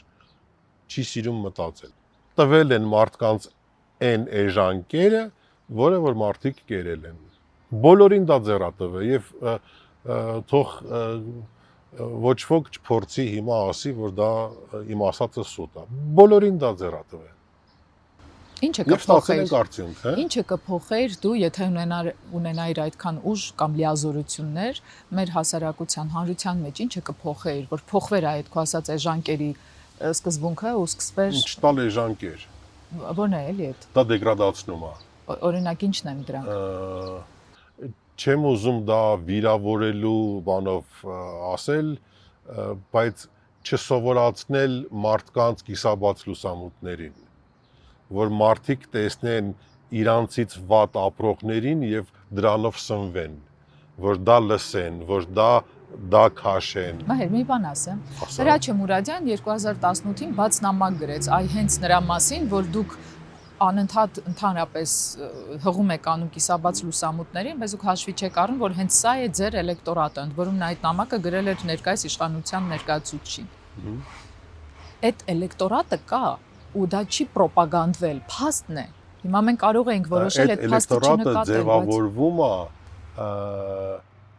մշակույթում պետական քաղաքականությունով։ Այդ հասարակությունը ձևավորվում է, տվեք լավը, մարդիկ կսովորեն լավին։ 70 տարի Սովետ Միությունը իր բոլոր խնդիրներով հանդերձ ձևավորում էր որոշակի ճաշակ։ Այդպես է թե ոչ։ Այո, Եվ ձևավորում էր։ Դասական երաժշտությունից մինչև լավ Դրա ջազարվեստ։ համար եղավ նաև Արցախյանը։ Այդ ճաշակներ տրվում դա կարևոր էր, դա կար պետական մեխանիզմներ մշակույթում։ Իր պրոպագանդայով բոլորը գիտեին ինչ կարելի է, ինչ չի կարելի, չնայած լիքը չի կարելի բաներ նաև թատրոններում կատարվում էր։ Նույն կինոյում երբեմն ես նայում եմ, ասում եմ, «Էս ո՞նց են կարողացել, ասենք Նկարել 79 թվին ո՞նց է Մոսկվան սա ընդունել եւ հաստատել»։ Նույն ասենք Ալբերտ Մկրտչյանի կյանքի լավագույն կեսը 79 թվականին։ Բայց ինչ որ մի ձև դա հաջողվել է, չէ՞։ Վերադառնանք անցյալ։ Անի, դու քո մանկության ֆիլմերից ու պատկերներից Ֆրունզիկին հիշում ես։ Իհարկե հիշում եմ։ Հայրս շատ մեծ ծեր ուներ թատրոնի, կինոյի, առհասարակ դերասանի մասնագիտության շատ էր սիրում ու այն տարի, որ ինքը պետք է ընդունվեր թատերական ինստիտուտ, դերասանական բաժին չի հավաքվել։ Պապատ։ Այո։ Խնդրում եմ, տնտեսագետ չի։ Ահա։ Բայց մեծագույն իրա Վաու, փաստորեն գիծը այդտեղից է Հա, գալիս։ ես նոր սկսել էի քայլել, ինքը ձեռքս բռնած տանում էր թատրոններից։ Այդ սերը եկել է այդտեղից։ Մենք ներկայացում բաց չէինք թողնում։ Այն 90-ականներն էր, 90 երևի 6-7, ես միշտ պապայի հետ թատրոն էի Ես բանկում էի արդեն։ Հա։ Դու բանկիր, նա 20 տարվա տարբերությամբ ծնված երեխա, հայրդ երևի քեզ թոռան պես էր սիրում։ Հա, ուրիշ ձևի էր։ Ինձ ուրիշ ձևի են սիրել բոլորը, ու հատկապես պապայի հետ ուրիշ, քանի որ 4 քույր ենք մենք եւ 3 ավագ քույրերս ինձ համել մամայի դեր են տարել։ Ոնց որ մամայի դերը բաժանված էր 4 մասի՝ մայրս եւ 3 քույրերս։ Իսկ պապայի հետ մի քիչ ուրիշ էր։ Ու հայրս ինձ պատմում էր, արդեն դե չկային մեծերը, ինքը ինձ ներկայացում առ ներկայացում պատմում էր։ Այ Հրաչյա Ներսիսյանը մի անգամ որ գնաց, ինքը շատ էր նայել էլի ներկայացումները Սունդուկյան թատրոնում մի քանի անգամ։ Այդ մի անգամը ջուրը նենց էր խմում, որ ես կոկորդը սենց գնում գալիս, այսօրվա պես հիշում եմ։ Կամ որ քայլում էր Աբովյան փողոցով, փայտիկը ձեռքը, ամբողջ մարդիկ, ասում բազմություն, ասում ասենց հետևից բերանները բաց գնում էին։ Ու ես մեծացել եմ այդ պատմություններով։ Հանկարծ դիմացս կանգնեց Հրաչյա Ներսիսյան։ Նոր հենակալից գնացել։ Այնտեղ միջանցքում էր, այն բանը կա, դերասանների մուտքը կա։ Այդտեղ ուրեմն մի տախտակ է խփած, որ վրան գրած է թե ով այսօր ինչ է խաղում։ Եվ շաբաթված գրված է, դուբլորներ են բանը։ Ուրեմն մեկ էլ հանգարցնես մտավ Հրաչյա Ներսիսյան։ Սուրում արելքի կադստրակշա։ Շոքին կրակին մի քիչ գինովցած էր, երևի ասես թե Սնովեմ գոդեմ, բոլորին, շոքին կրակին։ Ինչ տարին շնորհավոր, թե սխալ հասկացա, դա բывает, ասեց, դրա, ասեց ինչ է, անուն ունիս, ասեցի ունիմ, ինչ է անունդ, ասեցի Ֆրունզիկ, հետո զգացի որ Ֆրունզիկը քիչ է, չէ, իք, պուչուր, ասի Ֆրունզե, նայեց ասեց, բывает, էդ էլ ալինում էլի, Ես առաջին անգամ քեզնից եմ լսել այդ պատմությունը, որ Ֆրունզիկի անունը դրել են մհեր քո անունից հետո։ Այդպես չէ իհարկե, բայց մեկը առաջին անգամ քեզնից եմ լսել այդ պատմությունը։ Տարբեր վերսիաներ կան այդ պատմության, հստակ չեմ կարող ասեմ որ թիվներ, բայց այո, ինչ որ հյուրախաղերի ժամանակ Սփյուռքում, կարծեմ Լիբանանում է դա եղել, ասել են ինչ Ֆրունզ, ինչ հայի անուն չի, այն էլ կատաղելը ասել է դե գրեք մհեր։ Ինձ թվում է շատ սիրել է այդ անունը, որովհետև այս վերջերս այ Անիի հետ իմացանք, մամայի հետ շփվելուց իմ, որ Ֆրունզն է Աբոյին խնդրել, որ տղուտ անունը կդնես մհեր։ Հա, սիրել է այդ անունը։ Հիմա ես շատ եմ համացանցում կարծում ամոթ են անուն ազգանունը, որ դու ափսոս են անուն ազգանունը, որ դու կրում ես, բայց դե հիմա ինչ արած։ Մհեր Ալբերտ Մուշեղիչն ու Ֆրունզը իրար հետ լավ հարաբերություն ունեին, լավ եղբայրներ էին, թե ավելի դերասան ռեժիսոր հարաբերություն էր։ Չէ, իրանք լավ եղբայրներ էին։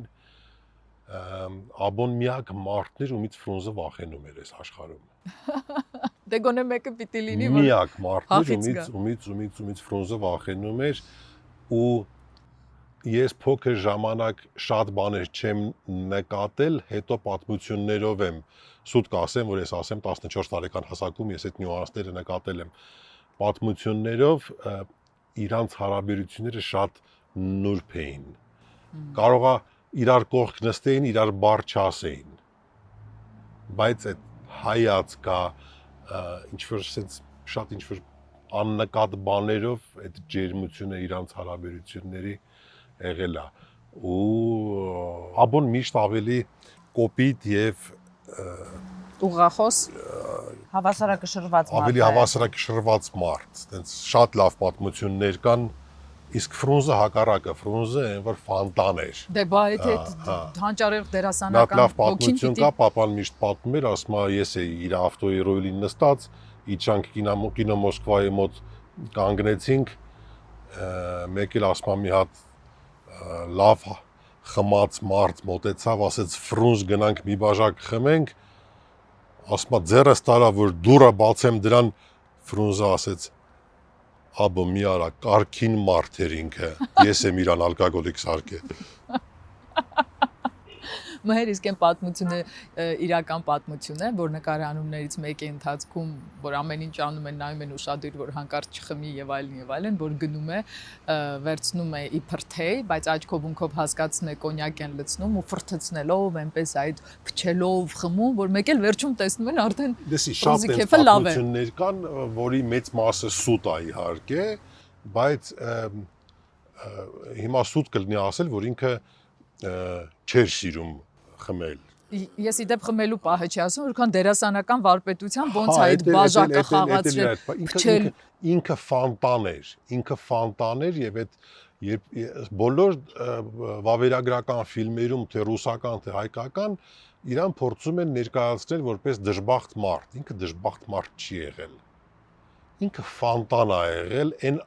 չի եղել նենց բան, որ ինքը ուզենա չանի, որ իրան չհաջողվի, էլ չեմ խոսում այն բոլոր այն բեսպրեդելշիկ ֆանտաներ Ֆրունզը։ Հետագայքը սոված էին երկու ոչխար ենք մորթել, ինչ ես գիտահետ ազոտական, միտահետ ազոտական։ Չեմ քշի, ծախելու եմ։ Քշես, գարիգի ասած է։ Դու համոտ չունիս, դու հարևանները տեսնի ինչ կսեն։ Դու չունիս։ Ինչ ուզում անում էր։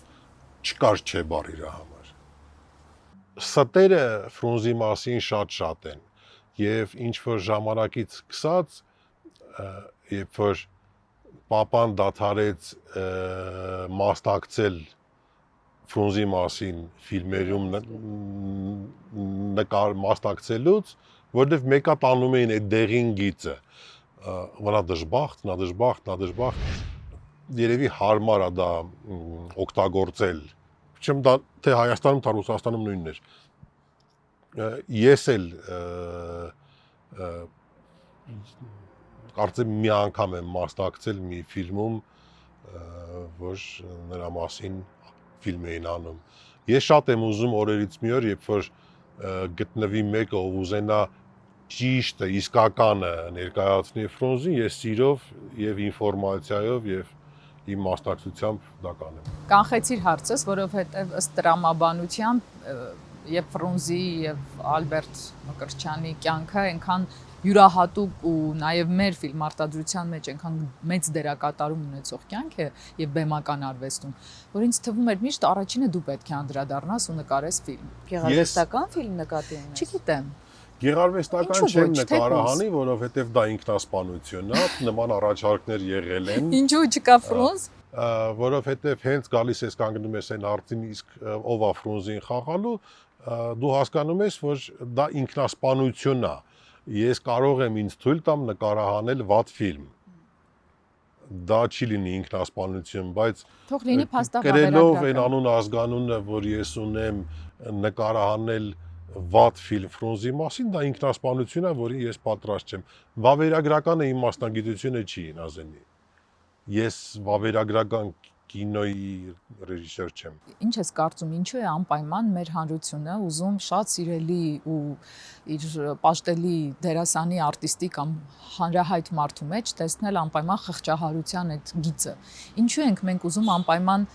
կոտրված մարդուն ընդունել, խղճալ, ինչու չենք ուզում ուժեղին ու լավ դիրքով եղածին ընդունել։ Եթե նկատել ես իհարկե։ Դեսի, Ֆրունզի պահով միշտ դա շահագործվել է։ Այդ է էլի։ Ես դրա իմաստը չեմ հասկանում, բայց դա ուղղակի փաստ է։ Ես երևի չկարողանամ պատասխանել ինչի է միշտ տենց շահագործվել։ Շատ պարզ է խղճահարության թեման, որովհետև երբ որ քեզանից բարձր է լինում, երբ որ ուժեղ է լինում, դու հասկանում ես, որ դու չես կարող իրան հասնես, ինքը քեզանից ուժեղ է։ Իսկ թույլին դու կարաս խղճաս, կարաս կարեկցես ու դրանով ավելի բարձրանաս։ Դիտումների քանակ է դա ապահովում, չգիտեմ։ Ֆրունզի կյանքում եղել է դժբախտ շրջան, որ ինքը այո չի ուզեցել ապրի այլևս, բայց դա եղել է կյանքի վերջի տարին գուցե, երբ որ Ֆրունզը իմացավ մորից փոխանցված որդու հիվանդության մասին, բայց մինչև այդ նա եղել է ֆանտան։ Նազանի այնքան պատմություններ կան, մենք որ գնում ենք սկեսուրից տեսության, տրամադրությունը տեղն է լինում, ես էլ սկսում եմ sense բզբզալ ինչ որ հարցեր եմ տալիս անցյալից, մեկ էլ որ սկսում է բացվել, պատմությունը պատմության հետևից, ու մենակ Ֆրունզի մասին Պիտի չէ։ գրես, անի, գրես քանի Գիտես չի քանի մոռացվել։ անգամ եմ ասել, նույնիսկ մտածում էի հեռախոսով Դիկտաֆոնով, զապիս անեմ, իհարկե։ հա, ձայնը, որ հետո որովհետև այդ ամբողջ ինֆորմացիան ուղղակի անհնար է էլի հիշել այդ նրբություններով, մեր մեծերի փոխհարաբերությունները, Ոչ հիմա հերը հումորները։ չգիտի։ Չէ, չգիտի ինքը Ինքը բան չգիտեմ։ ինքն էլ սենց բերանը բաց մենք գնում ենք լսում ենք։ Ուղղակի ամբողջ խնդիրը այն է, որ այդ ամեն ինչ չես կարողանում էլի լրիվ հիշել։ Պետքա հաստատ պետքա գրել։ Ֆրունզին հրավիրում էին հարսանիքի 5 րոպե հետո Ֆրունզի գալուց հետո մոռանում էին, որ հարսանիքի են։ Ինքը գիտես երկար տարիներ առանց անձնագրի շրջագայելա Անձնագիրը տարբեր գտել են տեղեր։ եւ փոխանցել սկզբից թատրոն, հետո թանգարան փոխանցվեց դա, Ֆրունզի անձնագիրը գտել են մահից մի քանի տարի հետո։ Որտեղ էր։ Ինքը անձնագիր չի ունեցել, ինքը թռել է Մոսկվա նկարահանումների հետ է եկել։ Ոնց է անցել Դե անձնագրային։ իրանից ոչ մեկ չի անձնագիր չի պահանջել։ Նույնիսկ մի անգամ էլի հյուրախաղերից հետ Բաբաջանյանի ժեստը հիշեցի։ հյուրախաղերից հետ գալուց շփոթվել են ու մտել են, ճիշտ եմ, չի ասում Ադրբեջանի Վրաստանից հետ գալուց մտել են Ադրբեջանի տարածք, 90-ականների սկիզբներ թեժ կռիվերի կոնֆլիկտի ժամանակ։ ժամանակ։ բայց դե մեր Ֆրունզն է։ Վախեցած մարդիկ, որ էս ուր ընկանք մենք, Ֆրունզը դուրս է եկել ավտոյից, հետո մի հատ էլ կապ են տվել հայկական պոստը, ասել են Եկեք տարեք։ չկրակեք Ֆրունզն է գալի։ Իսկ մենք ինչ ենք անում էլի։ Դե ինքը բացառիկ էր, այդ ֆենոմենը, չգիտեմ, այդ ինչ կարգի սեր ա եղել, ինչ կարգի են իրան սիրել։ Ես երիտասարդներին երբեմն դերասան փորձում եմ բացատրեմ աստղ լինելը ինչ էր, ու կապ չունի քանի 100,000 հետևորդ ունես Instagram-ում, այն ժամանակ Instagram չկար, ու քանի լայք ես կամ սրտիկ հավաքում, ես փորձում եմ բացատրեմ ինչ էր կատարվում, երբ որ Ֆրունզը փողոց էր դուրս գալի, անհնար է դա բացատրել ուղղակի, չեն հասկանա մեկը։ Չէ, մեր հասկանում ենք, լավ, մի դիտքան թերագնահատի մեզ։ Ինչ եմ ստորագրելու դուր տեսնեմ։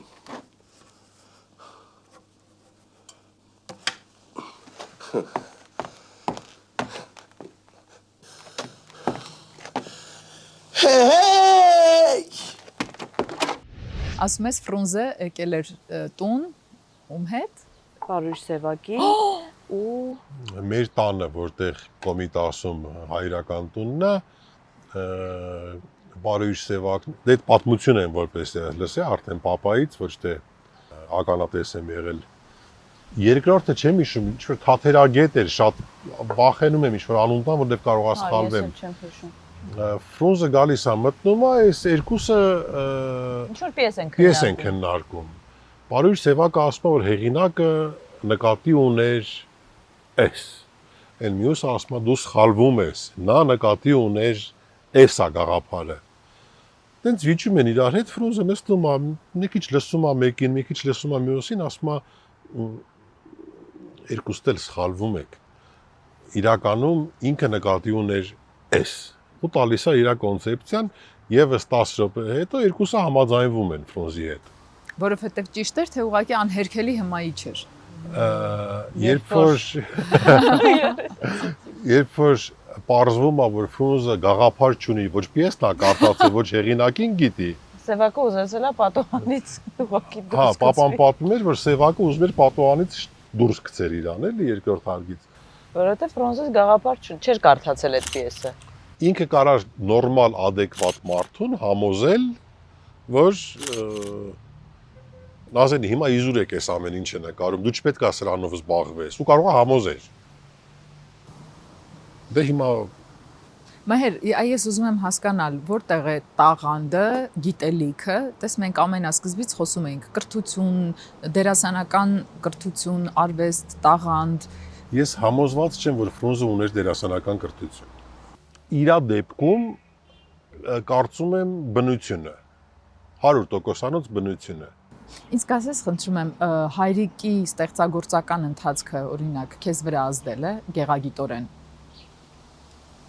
Որովհետև դու էլ ես սիրում դետալներին շատ ուշադրություն դարձնել։ Նայել էր նկատում բաներ, որոնք սովորական աչքը կարող էր եւ չտեսնել։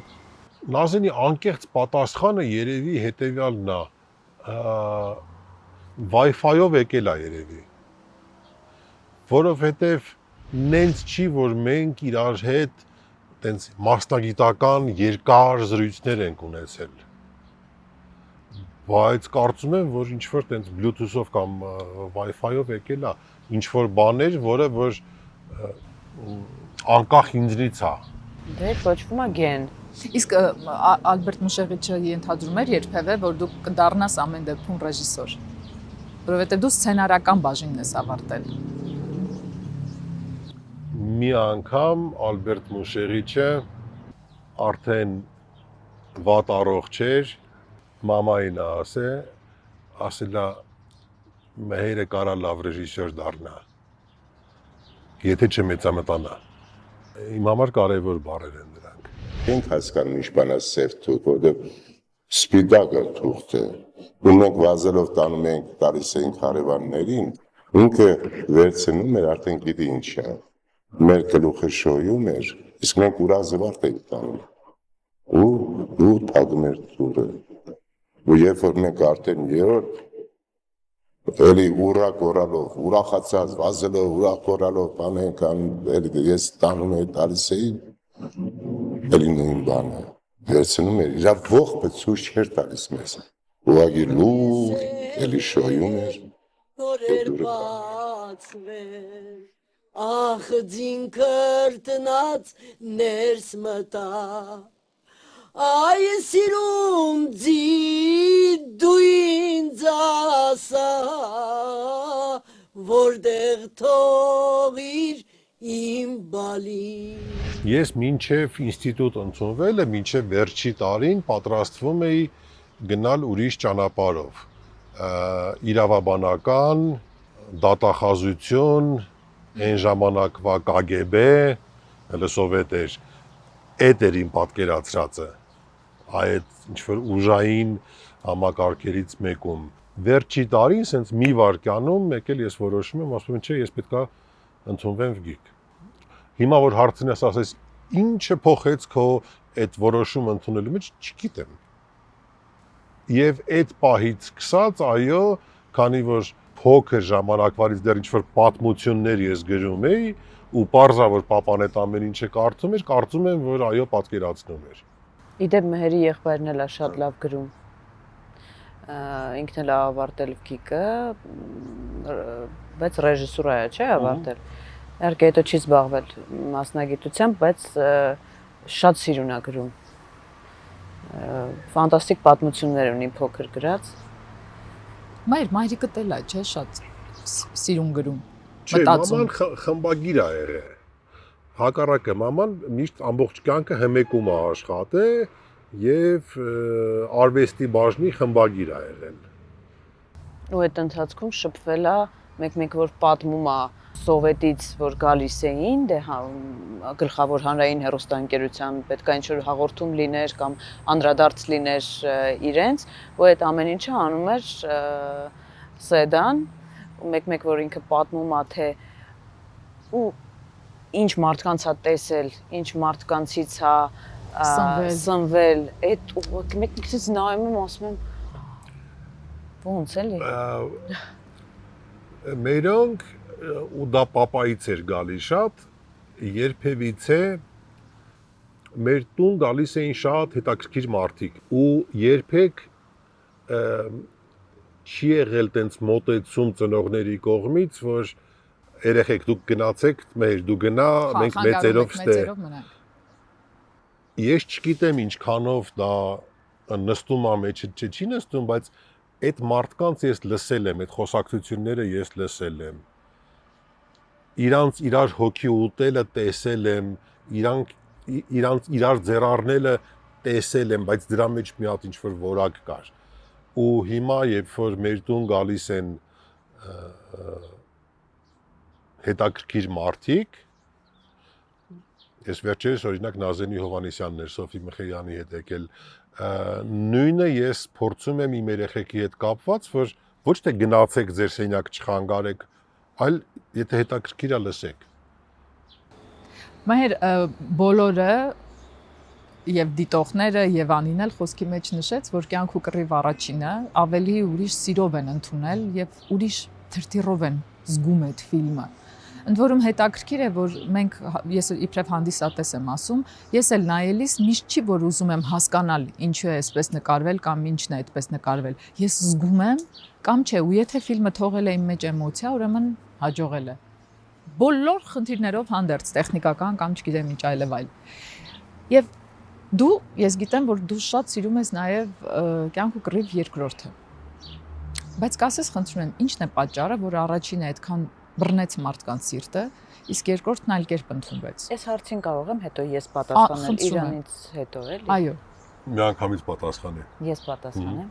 Որ չկրկնեմ։ Բայց ես շատ եմ մտածել դրա Բայց դու մասին։ իմ պատասխանն ես։ Ես իմը կասեմ վերջում, մի հատ լսեմ քոնը, հետո կասեմ իմը։ Իմիջիալոց երբեմն մենք այնքան հետաքրքիր հարցերի շուրջ ենք իրար հետ խոսում։ Իմ մեջ նույն այդ հարցը գործված առաջացել էր ու երևի մոտավորապես մի ամիս առաջ ենք խոսել ու ես ասել եմ ոչ թե հարց եմ իրան տվել, այլ ես ասել եմ ես գտել եմ, ես հասկացել եմ, թե ինչի է կյանք ու կռիվ մեկը առաջին մասը եւ հանրության կողմից ավելի սիրված եւ իմ կողմից ավելի սիրված, որովհետեւ երբ որ ինքը վերադարձել է Հայաստան, լիքը բանից ինչ ճիշտնա անտեղյակ երկար ժամանակ ապրելով Ռուսաստանում իրա մեջ արտնացել է իրա բնությունը այն ինչը որ ինքը կա իր արմատներով ու այդ բնության մեջ ինքը եղել է անսահման անկեղծ, անսահման ազնիվ ու մաքուր կյանք ու կռիվը այո, պատերազմի մասին է, թշնամիների մասին է, լավ ու վատ ցուրտ ու մութ տարիների, լավ ու վատ օրերի մասին է, բայց ինքը այնքան մաքուր է։ Այդ ֆիլմը, ցենց չգիտեմ, դերասանների խաղից սկսած մինչև դրվագներ, դիալոգներ, որոնք ցիտվում են, հա, մինչև օրս ու վստահ եմ դեռ կշարունակվեն։ Ինքը մաքրության մասին է այդ ֆիլմը։ Մաքուր փոխհարաբերությունների, մաքուր, չգիտեմ, իր այդ մաքուր տեսակը, հետո արդեն ստեղ ապրելով տարբեր բաներ վերցնելով, հա, բացասական այն ինչ որ կատարվում է իր շրջապատում, իր երկրում եւ այլն։ Այդ բացասականը ինքը արդեն սկսեց վերցնել, իսկ կյանք ու կռիվ այն մաքրություններ, որով ինքը վերադարձավ իր արմատներին։ Ինձ դժվար է տալ ինչ որ գնահատական իմ արած գործին։ Չէ, գնահատական չէ, քննարկում ենք, քննարկում։ Կարծում եմ անի ասածները պլյուս նոստալգիան։ Առաջին ժամանակ 90-ականների հետ կապված կարոտը, նոստալգիան եւ իր ֆիլմի իր դրամատուրգիայով Տիգրանի կերպարը։ Իր այդ գիծը եւ ավարտը։ Դա էմոցիոնալ գտնում է մարդկանց։ Ես ավելի շատ սիրում եմ երկրորդը։ Գիտեմ։ Հա։ Ինքը ավելի բարդ էր, ավելի իմ համար հետաքրքիր էր, իմ համար ավելի, բայց դու մի քիչ շատ գաղափարական հենք էիր դրել երկրորդում։ Բայց ասպա ոնց որ ասում են, չեմ կարա հիմա այդ իրողության հետ ես համակերպեմ, ես էլ գիտեմ, որ առաջինը ինքը մի ուրիշ քիմիա ունի։ Եթե հիմա դու նույն ձևով նկարահանես ֆիլմ, որտեղ լինի Տիգրանի նման կերպար հերոսական, չեմ կարողանա հիմա այս կյանք ու կռիվ նկարեմ։ Որով ինչի։ Չի հավատում էլ։ Այն ժամանակ մաքուր էի ավելի, հիմա կեղտոտվել եմ։ Իմ ասածը դուրս եկա։ Չի հավատում էլ։ Հարցը մաքուրն ու կեղտոտը չի։ Պիտի հավատաս նրան ինչ անում ես։ Չէ, ես միշտ հավատում եմ, ես հավատում եմ նրան ինչ անում եմ, միշտ, անկեղծ, նույնիսկ հետո պարզվում է, որ սխալվել եմ, բայց այդ պահին, երբ որ ես արել եմ, ես դա արել եմ հավատալով։ Եթե դա չի վերաբերվում այն գործերին, որոնք ես անում եմ ուղղակի զուտ մասնագիտական։ Օրինակ Արարատ 73-ը։ Արարատ 73-ը դա զուտ մասնագիտություն էր։ Չեմ հասկանում։ Դա գործ է, որ ես արել եմ, բայց անկեղծ լինելու համար կամերայի մեջ նայելով ես դա չեմ, դա կյանքի գործ չի եղել, կյանքու կռիվը իմ համար կյանքի գործ էր։ Չես ծննդաբերել էլի ամբողջապես։ Մի քիչ ճիշտ չի ասում, համաձայն եմ իր հետ, որ դա ինքը այնտեղ ուղղակի որպես ռեժիսոր էր եւ գնում էր իր գործն էր անում։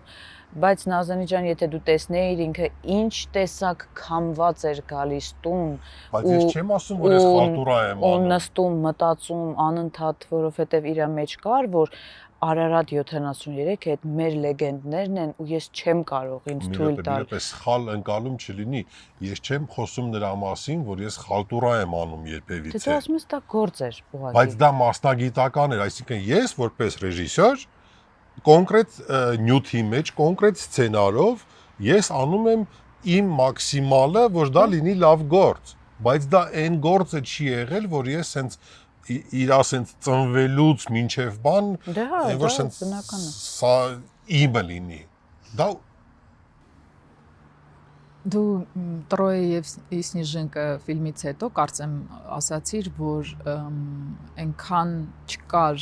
քո ուզած ռեժիսորը, նկատի ունես քո զգայականին մոտ ռեժիսորը, որ դու ակամայից դարձար ռեժիսոր։ Ես ընդհանրապես չէի պատրաստվում ռեժիսոր լինել։ Քանի որ կար իրականություն, որ ես գրում էի սցենար, ես գրել էի սցենար այդ ֆիլմի եւ մի դեռնից ուրիշ տուր էի գնում այդ սցենարով փորձելով, որ սա դառնա կինո, տարբեր այդ թվում նաեւ հայ պրոդյուսերների մոտ եւ բոլոր տեղերից ինձ ցրում էին, ցանում էին, դա եղել իրականությունը եւ աշխատելով բանկում եւ ունենալով ֆինանսական հնարավորություններ, օրերից մի օր ես որոշեցի, որ ես ինքս կդառնամ իմ ֆիլմի պրոդյուսերը եւ ես չէի պատրաստվում լինել ռեժիսոր։ Ես ընտրեցի մի ռեժիսոր, որը որ կեսից չէ, պրե-պրոդաքշնի փուլում արդեն նստեց շշի վրա։ Եվ ես սկսեցի ահռելի գումարներ կորցնել։ Փոխեցի իրան, բերեցի երիտասարդ ռեժիսոր, որին որ սկսեցին ուտել դերասանները աստղային։ Ուղղակի ուտել, ես տեսնում եմ, որ քանդվում է ֆիլմը։ Եվ էլ բան չէր մնում, երրորդ ռեժիսորին բերելը արդեն ինքնասպանության մոտ բաներ ֆիլմի համար, ես հռչակեցի ինձ ռեժիսոր։ Դրանից հետո դառա Շատ լավն էր։ Դրանից հետո դառա ռեժիսոր։ Վայ Մհեր Բայց ջան։ պատմի էլի ոնց։ Ոնց է գտնում ճիշտ բառը։ Այդնենց եմ սիրում, մեքենայի մեջ որ գնում էիր, ինչ երգ էիր լսում։ Gangsta's Հիմա ոնց Paradise-ը։ մարդկանց պատմեմ, որ Թե չէ։ այս Մեհեր Մկրտչյանը, որը որ նստած է, տենց Ռոմանտիկ եւ մաքուր ուներ անվտանգություն, ախրանա եւ իրան տանում էին օֆիս, որտեղ ես պետքա որոշում ընդունեի, որ ֆիլմը փակում եմ այլևս։ Հետո Ինչ-որ երաժշտություն էր միացրած, տենց գնում էր, եսի մտքերի մեջ էի, մեկ էլ հնչեց Աբբայի The Winner Takes It All-ը։ Արդեն մոտենում էինք օֆիսին, չգիտեմ ինչ չտեղավ ուղեղիս մեջ, բարձացա օֆիս, ասեցի ոչ թե որ փակում ենք ֆիլմը, այլ որ շարունակում ենք։ ու ես եմ նկարում։ Ու այս պահից ես եմ ռեժիսորը, հա։ Ու իմ կյանքը գնաց ուրիշ գծով։ այսօր Պոլ Գոգենի հետ եմ Եվ հիմա նստած ենք սենց իրար կողք շփվում եւ իմ կյանքը այս կողմա բերե բոլոր իմ արած սխալներով։ Բոլոր իմ արած եւ լավով եւ վատով եւ հիմարություններով, բայց ես ուրախ եմ, որ այդ կայացրած որոշումները ինձ բերել են հասցրել են այս աթոռի վրա հիմա եւ ձեր կողքը։ Հետաքրքիր է, որ Մհերը ռուսական իրականության մեջ անգամ կարողանում էր ընտրել այնպիսի դերասանների, որոնք շատ հայտնի լինելով ու անընդհատ խաղալով միևնույն ժամանակ ծեծված դեմքեր չէին, Շակուրովից սկսած։ Ու հետո շատ սիրուն համադրում էր նրանց Հայաստանից դերասանների հետ, ու ես կարծում եմ, որ Մհերի այս հայկականության նկատմամբ զարթոնքը, արտնացումը, ֆետիշը, ինչ կուզեք կոչեք, նաև դրանով էր արտահայտվում, որ ինքը իր ռուսական պրոյեկտներում ոնց լիներ, ինչ որ մի հայի հայկականության լիներ պրոդյուսեր, լիներ գիլդիայի ներկայացուցիչ, լիներ դերասան, թե, չգիտեմ, կադրից դուրս աշխատող մեկը միշտ պիտի լիներ։ Մհեր, ես ուզում եմ հասկանալ, ինչի մասին էր Z005 ֆիլմը։ Քեզ համար ինչի մասին էր եւ ինչու էր։ Հիմա եմ մտածում դրա մասին, գուցե Ես ունեմ պատասխան էլի։ Գուցե այն որ ես սկզբից երազում էի մի ճանապարհով գնալ, երևի ինչ որ պահ պատկերացրեցի, որ ես այդ ճանապարհը անցել եմ արդեն եւ թոշակի եմ անցնում։ Դետեկտիվները, դատախազությունը, ամեն ինչ խոսեն Մոսադի մասին, ամեն ինչ խոսեն արում։ Հա, ու երևի տենց այդ ֆինալն էր իմ կարիերայի եւ ես նկարեցի այդ ֆինալը, այդ թոշակի անցնելուց հետո մնացածը արդեն սցենարը գրելուց ես չգիտեմ ինչով ավարտվելու։ Ինքն իրան սկսում է ապրել։ Իսկ հայերի հետ կապված, այո, ես միշտ մտածել եմ, եթե ես ունեմ հնարավորություն հայ դերասանների էլ ներգրավվել այս պատմության մեջ, որ այս գելուգազանների հետ այս մի հատ sense կա բան ստեղծել եւ հա չգիտեմ կամուրջ թե որ sense mix լինի ես միշտ դա արել եմ երբ ունեցել եմ դրա հնարավորությունը Ձեդում դեպ գլխավոր դերերից մեկը մի սեզոնի Նազենի Հովանեսյանն էր խաղում եթե ծանոթ եք Ես շատ շնորհակալ եմ այդ этаպի համար ընդ որում հարցը արդյունքը չի որը դու միևնույն է ստանում ես որևէ պարագային, բայց որքան process-ը ու ոչ ծանոթ միջավայրը, թե դերասանական դպրոցի դիտանկյունից, թե բուն երկրի, որովհետև դու նկարում էիր դա Ռիգայում, Լատվիայում, Ռիգայում մոտ մի ամիս անընդմեջ։ Այդ շատ հետաքրքիր ու Արմեն Մարտիրոսյանի երաժշտական ներկայությունն էլ այդ ֆիլմում ունի առանձնահատուկ դեր։ Մի սեզոնում դա որտեղ դու չկայիր Արաքսյան էր Մուշեղյան, մյուս սեզոնում Արմենն էր Մարտիրոսյան արդեն հա։ Երաժշտությունը ֆիլմերում առանձին դերակատար է ինձ համար։ Կարող է լինել վատ դերակատար, որը խանգարում է, փչացնում է քո կտավը, եւ կարող է լինել այն պակասող վերջին էլեմենտը, որը ամբողջացնում է այդ կտավը։ Կյանք ու կռվի մեջ Ես ինձ զսպեցի ու շատիր նայում էի ֆիլմը ու շատ հուզական վիճակում էի այդ տարիներին, բայց զսպեցի եւ եկավ հասավ վերջին տիտրերին ու ես պայթեցի տիտրերին։ Ու ես չգիտեմ դու հիշում ես թե ոչ, ֆիլմը որ վերջացավ, ես հենց անթակույց լացակումած, որ ամոթել էր էլի, ես չեմ սիրում հանրայինորեն թուլանալ այդքան, բայց հենց անթակույց բանով եկա, գրկեցի ու հիշում եմ որ պարպվել էր ներսիցս լիքը մինչև այդ պահած ցավ, քարկավ, խնդիր մենք էլ ենք չէ ապրում Հայաստանում ու ամեն անգամ տարբեր իրավիճակներով անընդհատ ստանում ես այդ քարերը քո հասցեին ու հավաքում ես ու հետո միտեղ պիտի բեռնաթափես անունը դնենք կատարսիս եւ այդ օրը այդ կատարսիսն էր ինձ համար բայց իհարկե երաժշտության զորությունն էլ էր Կինոյի երաժշտությունը նախ այդ լացելու պահով այտենց լավ Շուշանը Պետրոսյան կյանք ու կռվից հետո հենց ինձ տեսնում է լացա լինում կյանք ու կռվից հետո անցել էին ամիսներ սուպերմարկետներից մեկում ինչ որ բան եմ առնում իմ համար մեկ էլ sense այդ շարքերի արանքով անցնելուց Շուշանը դեմս դուրս եկավ ասի Շուշ բարև ֆրած ինձ նայեց ու սկսեց լացել ասում Շուշան ախր ամեն անգամ ինձ տեսնելուց ինչի ես լացում երևի տենց երաժշտությունը կինոյում երաժշտությունը մի քիչ ուրիշ է կինոյում երաժշտությունը չպետք է խանգարի դերասանին չպետք է վերցնի իր վրա չէ դոմինանտ պետք է չլինի կինոյում ես կոմպոզիտոր չեմ, ես երկու նոտա չեմ կարա գրեմ, բայց բոլոր այն կոմպոզիտորները ում հետ աշխատել եմ, եթե դու մի օր վերցնես նույն ասենք իմ ու Արաքսիայի voice-երը, դիալոգները իրար, մի հատ անգրագետ նոտա չիմացող մարդ, ռեժիսոր եւ կոմպոզիտոր, այն որ էմոցիոնալ այ չէ, ստեղ մի հատ լա դիեզ ապետ, չնայած ես չգիտեմ լա դիեզը ինչ է։ Հարմոնիկ նոտա ասենք։ Հա։ Նույնը կյանք ու կռվում Արմենի հետ Մարտիրոսյան են, որ մեկ էլ զանգում էր, ասում էր, արա շշել եմ, արի մի հատ նայ։ Գնում էի Արմենենց տուն, լսի մի հատ, լսում էի, ասում էի Արմեն հանճարեղա, բայց չէ,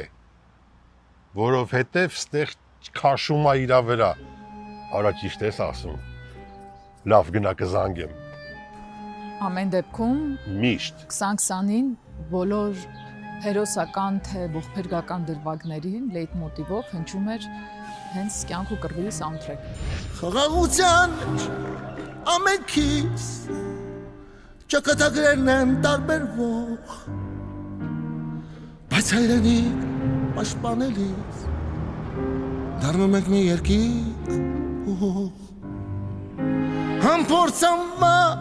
հոգիներիս հավաքվեցինք, բանակ դարձանք ավետի հանճարեղ բառերով, Գրիգորիչի երաժշտությունով, իսկ դու գիտես դրա պատմությունը, որ ֆիլմում մտել է iPhone-ով ձայնագրած առաջին տարբերակը։ Գրիգորիչի Դեմոն։ Հա։ Որտև են միքսինգ դրանից հետո, որ մաքուր լինի, Գրիգորիչին կանչեցինք ստուդիայում, որ երգի։ Լսի, էմոցիոնալ ինքը այն չէր, խմբագրված էր, հա։ արդեն ինչ-որ ուրիշ էր։ Եղավ դրանից հետո երկրորդ տարբերակ Գրիգորիչը փառք իրան ու հիշատակվար իրա նման կարքին մարդիկ շատ քիչ են եղել իմ կյանքում։ Այն եկավ երկրորդ անգամ մարդը գրեց։ Էլի ինչի։ Հիմա միքսինգի ենք դուրս եկել արդեն զվուկարեժիսորների հետ, արդեն 2 օրից պրեմիերա է։ Ինչ անենք։ Ասում եմ, դնենք նորմալ, ասում չէ։ Մնում մեկ էլ իսկ այն iPhone-ի զապիս արածը կարակ դնեք։ Հա, գժվել ես դրա որակը, ասում կարակ մաքրեք։ Արմանն էր Ավետիսյան ու Տիկոն Կուզիկյան, այն որ մնացին, իրար էլես նայեցին, մի աժակ խմեցինք, ֆիլմում մնաց iPhone-ի առաջին դեմո վերսիան, որովհետև ինքը այդ էմոցիաներն էր ամենը։ Մեր իսկ դու ոնց է դու բացատրում ես օրինակ նույն Արթուր Գրիգորիչին, Ավետին, Այդ դեպքում չէ, կյանք ու կռվի ժամանակ Ջաղինյանի հետ միասին գնացինք Գրիգորիչի մոտ, ինքը մեկ էլ որ նվագեց ու առանց բառերի այդ վոկալիզով երգեց։ Այդտեղ հասկանում ես այն որ հասկանում ես որ ամեն ինչ ասված է, նույնիսկ բառերը։ Ու երբ որ ես պատմում եմ կոմպոզիտորների հետ աշխատանքի մասին, չէ, այդ երգի հետ կապված այն որ sense եկավ, ընկավ ու սա ինքն է, այլ քննարկում չկա արդեն։ Հետո ավետն էլ որ մեկ էլ այդ բառերը գրեց, ինչտեղ քննարկես։ Էմիջարոց այդ սաունդթրեքը Ռազմիկ Ամյանն է սկզբում երգել, եթե չեմ սխալվում Սարոն, շատ տարբեր երգիչներ են երգել, բայց Գրիգորիչի ձայնով իմ համար Գրիգորիչին է։ Չգիտեմ, ոնց որ երևի իր մեջ այդ Արցախցի իր լինելը, իր այդ ամեն ինչը կար։ Նույնիսկ մենակ վոկալիզի մեջ առանց բառերի։ Այդ ուրիշ էր։ Ճիճներ էլի այդ։ Չխմբագրված ճիչը, ցավի։ Իսկ այն որ այդ երաժշտությունը ֆիլմում պետքա լինի ֆիլմի համար, դեռ այդ մանկությունից արդեն դու մի խոսակցության մեջ հարց էիր տվել պապայի հետ կապված, այն ժամանակ չկար WhatsApp, mail եւ նման բաներ։ Տիգրան Մանսուրյանը գալիս էր մեր տանը, դաշնամուրի վրա նվագում էր երաժշտությունը։ Իսկ հայրիկը քեզպես այդպես ուղղորդում էր նրան։ Հայրիկը չէր ուղղորդում, ինքը շատ կոպիտ եւ դաժան Տիգրան Մանսուրյանին խմբագրում էր։ Հետո գնում էր, գալիս էր ուրիշներ նվագում։ Այդ եղել է այդ ամեն ինչը ես տեսել եմ։ Տենցած կինո երաժշտությունը տենցածնվում, որտեվ չի կարա ամենահանճարեղ կոմպոզիտորի մեջ չի կարա էմոցիաների 100%-ը լինի։ Մահեր կինոն է սարքում երաժշտություն, ստեղծում երաժշտություն, թե երաժշտությունն է վերջնական դարձնում ֆիլմը։ Եթե ֆիլմը անհաջող է, երաժշտությունը կմեռնի։ Դրա վառ օրինակը նույն Կրյոսնիացեցի երաժշտությունը տարիներ առաջ դրանից այդ երաժշտությունը եղել է ուրիշ մի իտալական ֆիլմում, որի մասին մոռացվել է, ուղղակի գոյություն չի ունեցել, անցել է 5 տարի, այդ երաժշտությունը կրակել է կնքահայրում։ Ինչպես նաև Shape of My Heart Sting-ի ունեցել է լրիվ նույն պատմությունը, շատ վաղուց գրված ու սեղանին մնացած։ Եթե ֆիլմը չի ստացվում, եթե ֆիլմը չի կպնում հանդիսատեսին, գրի ամենահանճարեղ երաժշտությունը նույն ասենք հիշելով Տիգրան Մանսուրյանին, այո, հանճարեղ կոմպոզիտոր է, այո, բայց մարդիկ իրան սիմֆոնիաներով չեն ճանաչում։ Ես ուզում եմ խոսել նաև մի երաժշտության մասին, երգի էս պարագային, որը ըստիս անհարկի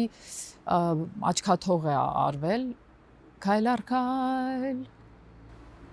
Լյուդվիգ Անվատոզն, Սոնան Ռուբենյան վեր գրեց։ Անհավանական դա քո հարցի պատասխանն է, Նազենի, որովհետև Լյուդվիգ անունով Ոզնին ֆիլմը, ես որպես այդ ֆիլմի հեղինակ եւ ռեժիսոր պետքա խոստովանեմ, որ ես գիտակցում եմ, որ ինքը ստացված չէր։ Այ հիմա հարց տա։ Դերասանակազմը ընտիր, սցենարական տարբեր ուղղվածություններում շատ խորը, շատ հետաքրքիր, թեման շատ կարևոր։ Ինչն էր, որ չկպավ վերջում։ Այ այդ ուզում եմ հասկանալ, երբ է ֆիլմը դառնում ֆիլմ ու կպչում մարդու սրտի, ու ինչու է ֆիլմը մնում ստվերում։ Երևի չեմ հասցրել լցվել կյանքու կռվից հետո։ Ինչ-որ բան չի ստացվել մոտս։ Ու դա միայն իմ սխալն է։ Ինչ-որ բան չի ստացվել մոտս։ Այդ երգը փնտրեք ու լսեք Ավետ Բարսեղյանի խոսքերով, Սոնա Ռուբենյանի երաժշտությունով ու կատարմամբ ֆանտաստիկ երգ։ Ճանապարհ քայլ առ քայլ դեպի երազանք, ճանապարհ խավարի միջով ես անցա ու հասա դեպի լույս ու կյանք, ճանապարհ քայլ առ քայլ դեպի երազանք, ճանապարհ խավարի միջով մեկ է վերադարձանք դեպի լույս ու կյանք։ Մհեր, կա ֆիլմ, որը կուզեիր նկարել։ Մեծ կտավի գործ, պատմական կամ ժամանակակից։ Այո, ես ունեմ այն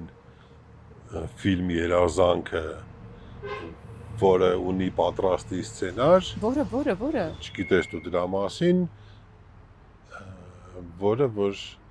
ես ուզում եմ նկարեմ։ Հայկական ֆիլմ։ Պատմական է։ Թեմատիկան։ Ինքը մարդկային է շատ, թեմատիկան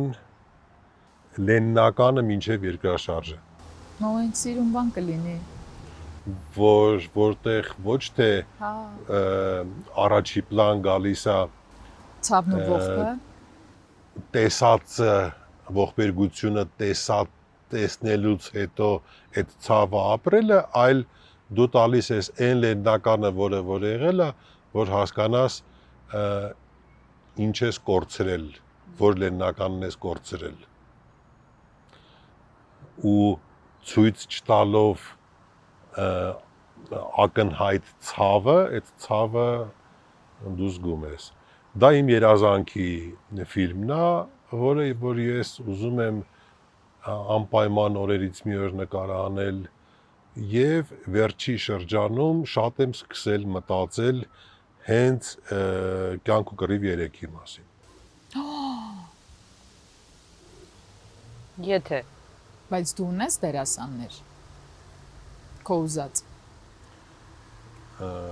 Ինչու եմ հարցնում, որովհետև Սամվել Թադևոսյանի խոսքը առաջին Սամվել ֆիլմի Թադևոսյանը մահացել է արդեն։ Կերպարը Կերպարը։ Նկատի ունեմ Սամվել Թադևոսյանի ներկայությունը քո կերտած Տիգրանի գործում շատ էական էր։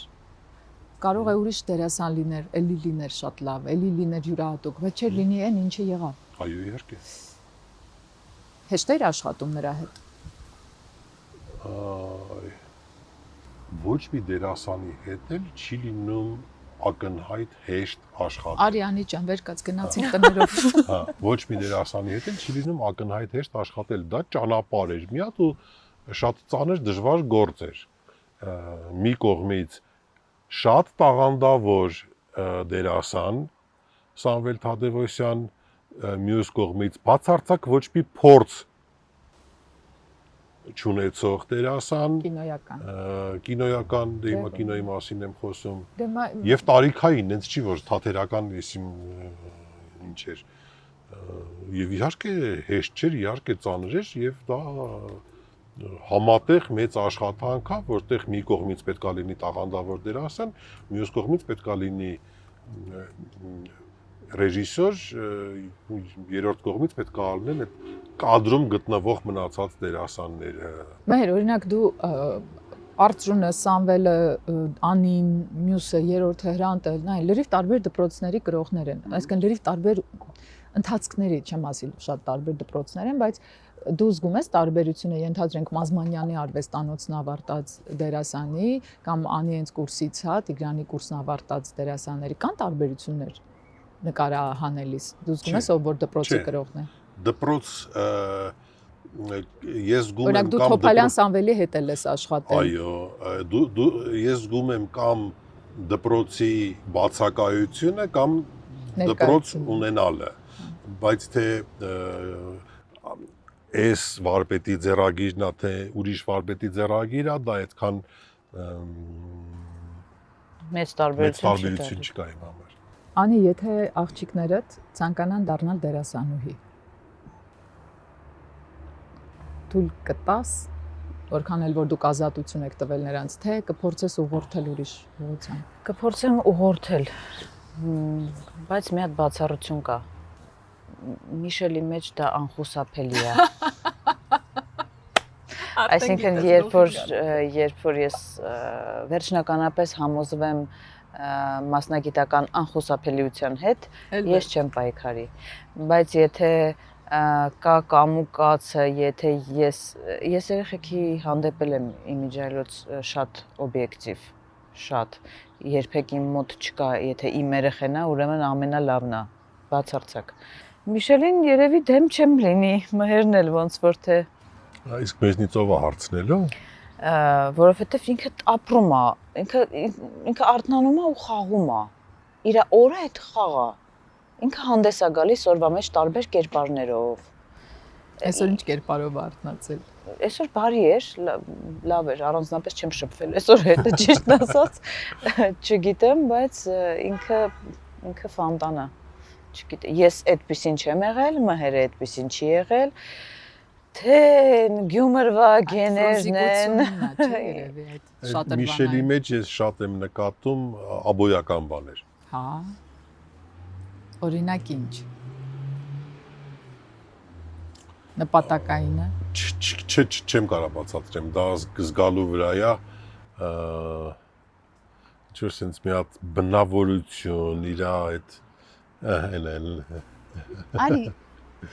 Արի, եկեք, ուկիկներ, եկեք մի հատ պաչիկ անեմ, եկեք, շուտ արեք։ Արի Միշլուկ։ Դու ինչ ես դառնալու երբ մեծանաս։ Ռեժիսոր։ Աստված իմ, պրծում չկա։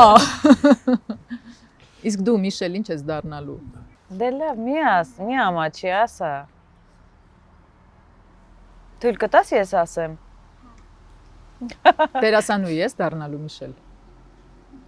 Ու շատ ֆրանսուհիական է մի Մի օր եկավ ասեց, ես դերասանուհի եմ, միշտ պատմում եմ կներես։ Մի օր եկավ ասեց, մամ, իմ էներգան որ շատ է, էներգիա, իմ էներգան որ շատ է, այդ լավ է, չէ՞ դերասանի մասնագիտության համար։ Ասի, հա, միշտ։ Բայց դու կնկարես Միշելին, երբ որ դառնաս ռեժիսոր։ Այդքան համաձայն չի ոնց որ իսկ ինձ ապրես այդ ճիշտ պատասխաններ, որովհետև կան մարդիկ, որ չեն նկարում, ուղղակի զուտը դրանից եմ էլի ասում, թե չէ։ Անիսկ եթե դու հիմա որոշես կամ ստանաս հրավեր լավ հետաքրքիր դերի այլ ռեժիսորից, պարոն Մկրտչյանը դրան ինչպես կվերաբերվի։ Կասի սցենարը կարդա։ Եթե սցենարը կարդում ես այդ միֆերը, որ պարոն Մկրտչյանը կարող է դեմ լինի, որ պարոն Մկրտչյանը կարող է զուտ լոկ պարզապես ընդամենը հարցեր։ Չէ, տենց խնդիր իսկապես չկա, պարզապես չի եղել ուրիշ Այդ ուզում եմ հասկանալ։ Չեն առաջարկում, որովհետև կարծում են, որ կարող է խնդիր լինի, թե ուղղակի վախենում են ձեր քաղաքացիական հստակ դիրքորոշումից, թե ուղղակի Ինչ թվում է այդ ամեն ինչի միքսն է, որովհետև տարբեր վերսիաներ եմ լսել, իհարկե կան մարդիկ, ովքեր որ մեծ մտավախություն ունեն, այսինքն կա վախ, որ պետք չի, էլի շարժ փորձանքից հեռու, այս մարդկանց չօգտագործենք, որովհետև իրանք ունեն հստակ քաղաքացիական դիրքորոշում կապված քաղաքական ուժերի հետ։ Երկրորդ տարբերակը, ախր մահերի կնոջը մենք ոնց կարանք նկարենք։ Դե նորմալ վախ է, կարող է մտավախությունը։ Դրա վախը մի խփի բացատրի բան եմ ասում։ Տրամաբանությունը բացատրեք դրա։ Ասեմ, որովհետև դա իհարկե կարծրատիպային մտածողություն է, ու ես չեմ ասում, որ ճիշտ է, ես ասում եմ, որ կա այդ մտածողությունը, որ ենթադրում են կարող է օրինակ խանգարել կամ ինչ որ կերպ խնդիր առաջացնել։ Խանգարեմ կադրում իրան անին նկարամի, դες բաներ անեն։ Ամեն բան քեզից սպասելի է։ Ես չկամ։ Դու ինձ կնկարես ու վերջ։ Մենք պայմանավորվել ենք, ես էլ գործ չունեմ այս մեծ սերնդի ռեժիսորների հետ։ Հա։ Անի, ինչ երազանք ունես։ Շատ։ Բայց ամենամեծ երազանքս որ ստիպված չլինեմ իմ հողից պոկվեմ ու գնամ։ Ու ստիպված չլինեմ այս երեխեքիս, որ պաշտում են իրանց երկիրը, պոկեմ իրանց հողից ու տանեմ։ Այդ իմ ամենամեծ վախն է ու ամենամեծ երազանքը։ Ինչ կուզեիք, որ ձեզնից հետո խոսվեր։ Լսի, ես չգիտեմ ինձնից հետո ինչ խոսվի, իմ համար շատ կարևոր է, ես փորձում եմ տենց ապրել, որ աղջիկներս երբ որ մեծանան եւ իրանց ընկերների հետ միասին Google անեն Մհեր Մկրտչյան, լինեմ ես, որ մի քուրը մյուսին չասի, բա որ Հայաստանը կործանվում էր, ինչի պապան ձեն չէր հանում, վախենում էր, որ չտեսնեն չխոսան իմ երեխեքը եւ իրանց ընկերները նրա մասին, որ պապան ծախվել է, որ պապան հարմարվել է, որ պապան գործ ունենալու համար գնացել է Պակլոնի ես իշխանությանը։ Սա ոչ միայն ինձնից հետո, այլ նույնիսկ իմ կյանքի օրոք շատ կարևոր է, որ իմ երեխեքը չամաչեն Մկրտչյան ազգանունից։ Ինչ կուզեիր, որ քեզնից հետո խոսեն, ինչպես քեզ հիշեն։ Ինքն սիրուն պատասխանեց Մհերը։ Նազանի, հիմա բոլոր հարցերի պատասխանները պատտվում են ու գալիս են մի հանգրվանի, մի կետի շուրջ են այդ պատասխանները։ Հա, ես կուզեմ, որ իմ հետևից չասեն, որ ինքը վախեցավ, որ քաղաքականությամբ չէր զբաղվում, որովհետև ինքը արվեստի ներկայացուցիչ էր եւ պետք է իր գործով զբաղվեր։ Այդ շատ կարևոր բաներ են։ Եվ ինքը բան չէր հասկանում քաղաքականությունից։ Այդ կարևոր բաներ են ու երևի թե այս պահին այդ Սիրելի իմ YouTube-յան հեռուստադիտողներ, ես չգիտեմ դուք ինչպես, ես ճանաչում եմ աշխարհում մի կամուրջ, որը կամ տանում է դեպի Հայաստան, կամ տանում է Հայաստանից դուրս։ Այսօրվա կամուրջը ամենահայաստան բերող կամուրջներից էր, բառից բուն եւ փոխաբերական իմաստով։ Եվ Մկրտչյան ու Ղազարյան ընտանիքը այնքան սիրուն ու յուրահատուկ աշխարհ էր, որի մասին ես կարող եմ պատմել անվերջ, բայց ժամանակը միևնույն է իրենը թելադրում է։ Մնացեք բարով, հետևեք մեզ, գրանցվեք, բաժանորդագրվեք, գրեք ձեր մեկնաբանությունները, գրեք ձեր սիրո մասին։ Ատելությունն այնքան շատ է, դրա մասին գրելու առիթ պետք չէ գտնել։ Իսկ սիրո մասին գտնելու պատճառ անպայման պետք է գտնել ու գրել։ Կհանդիպենք։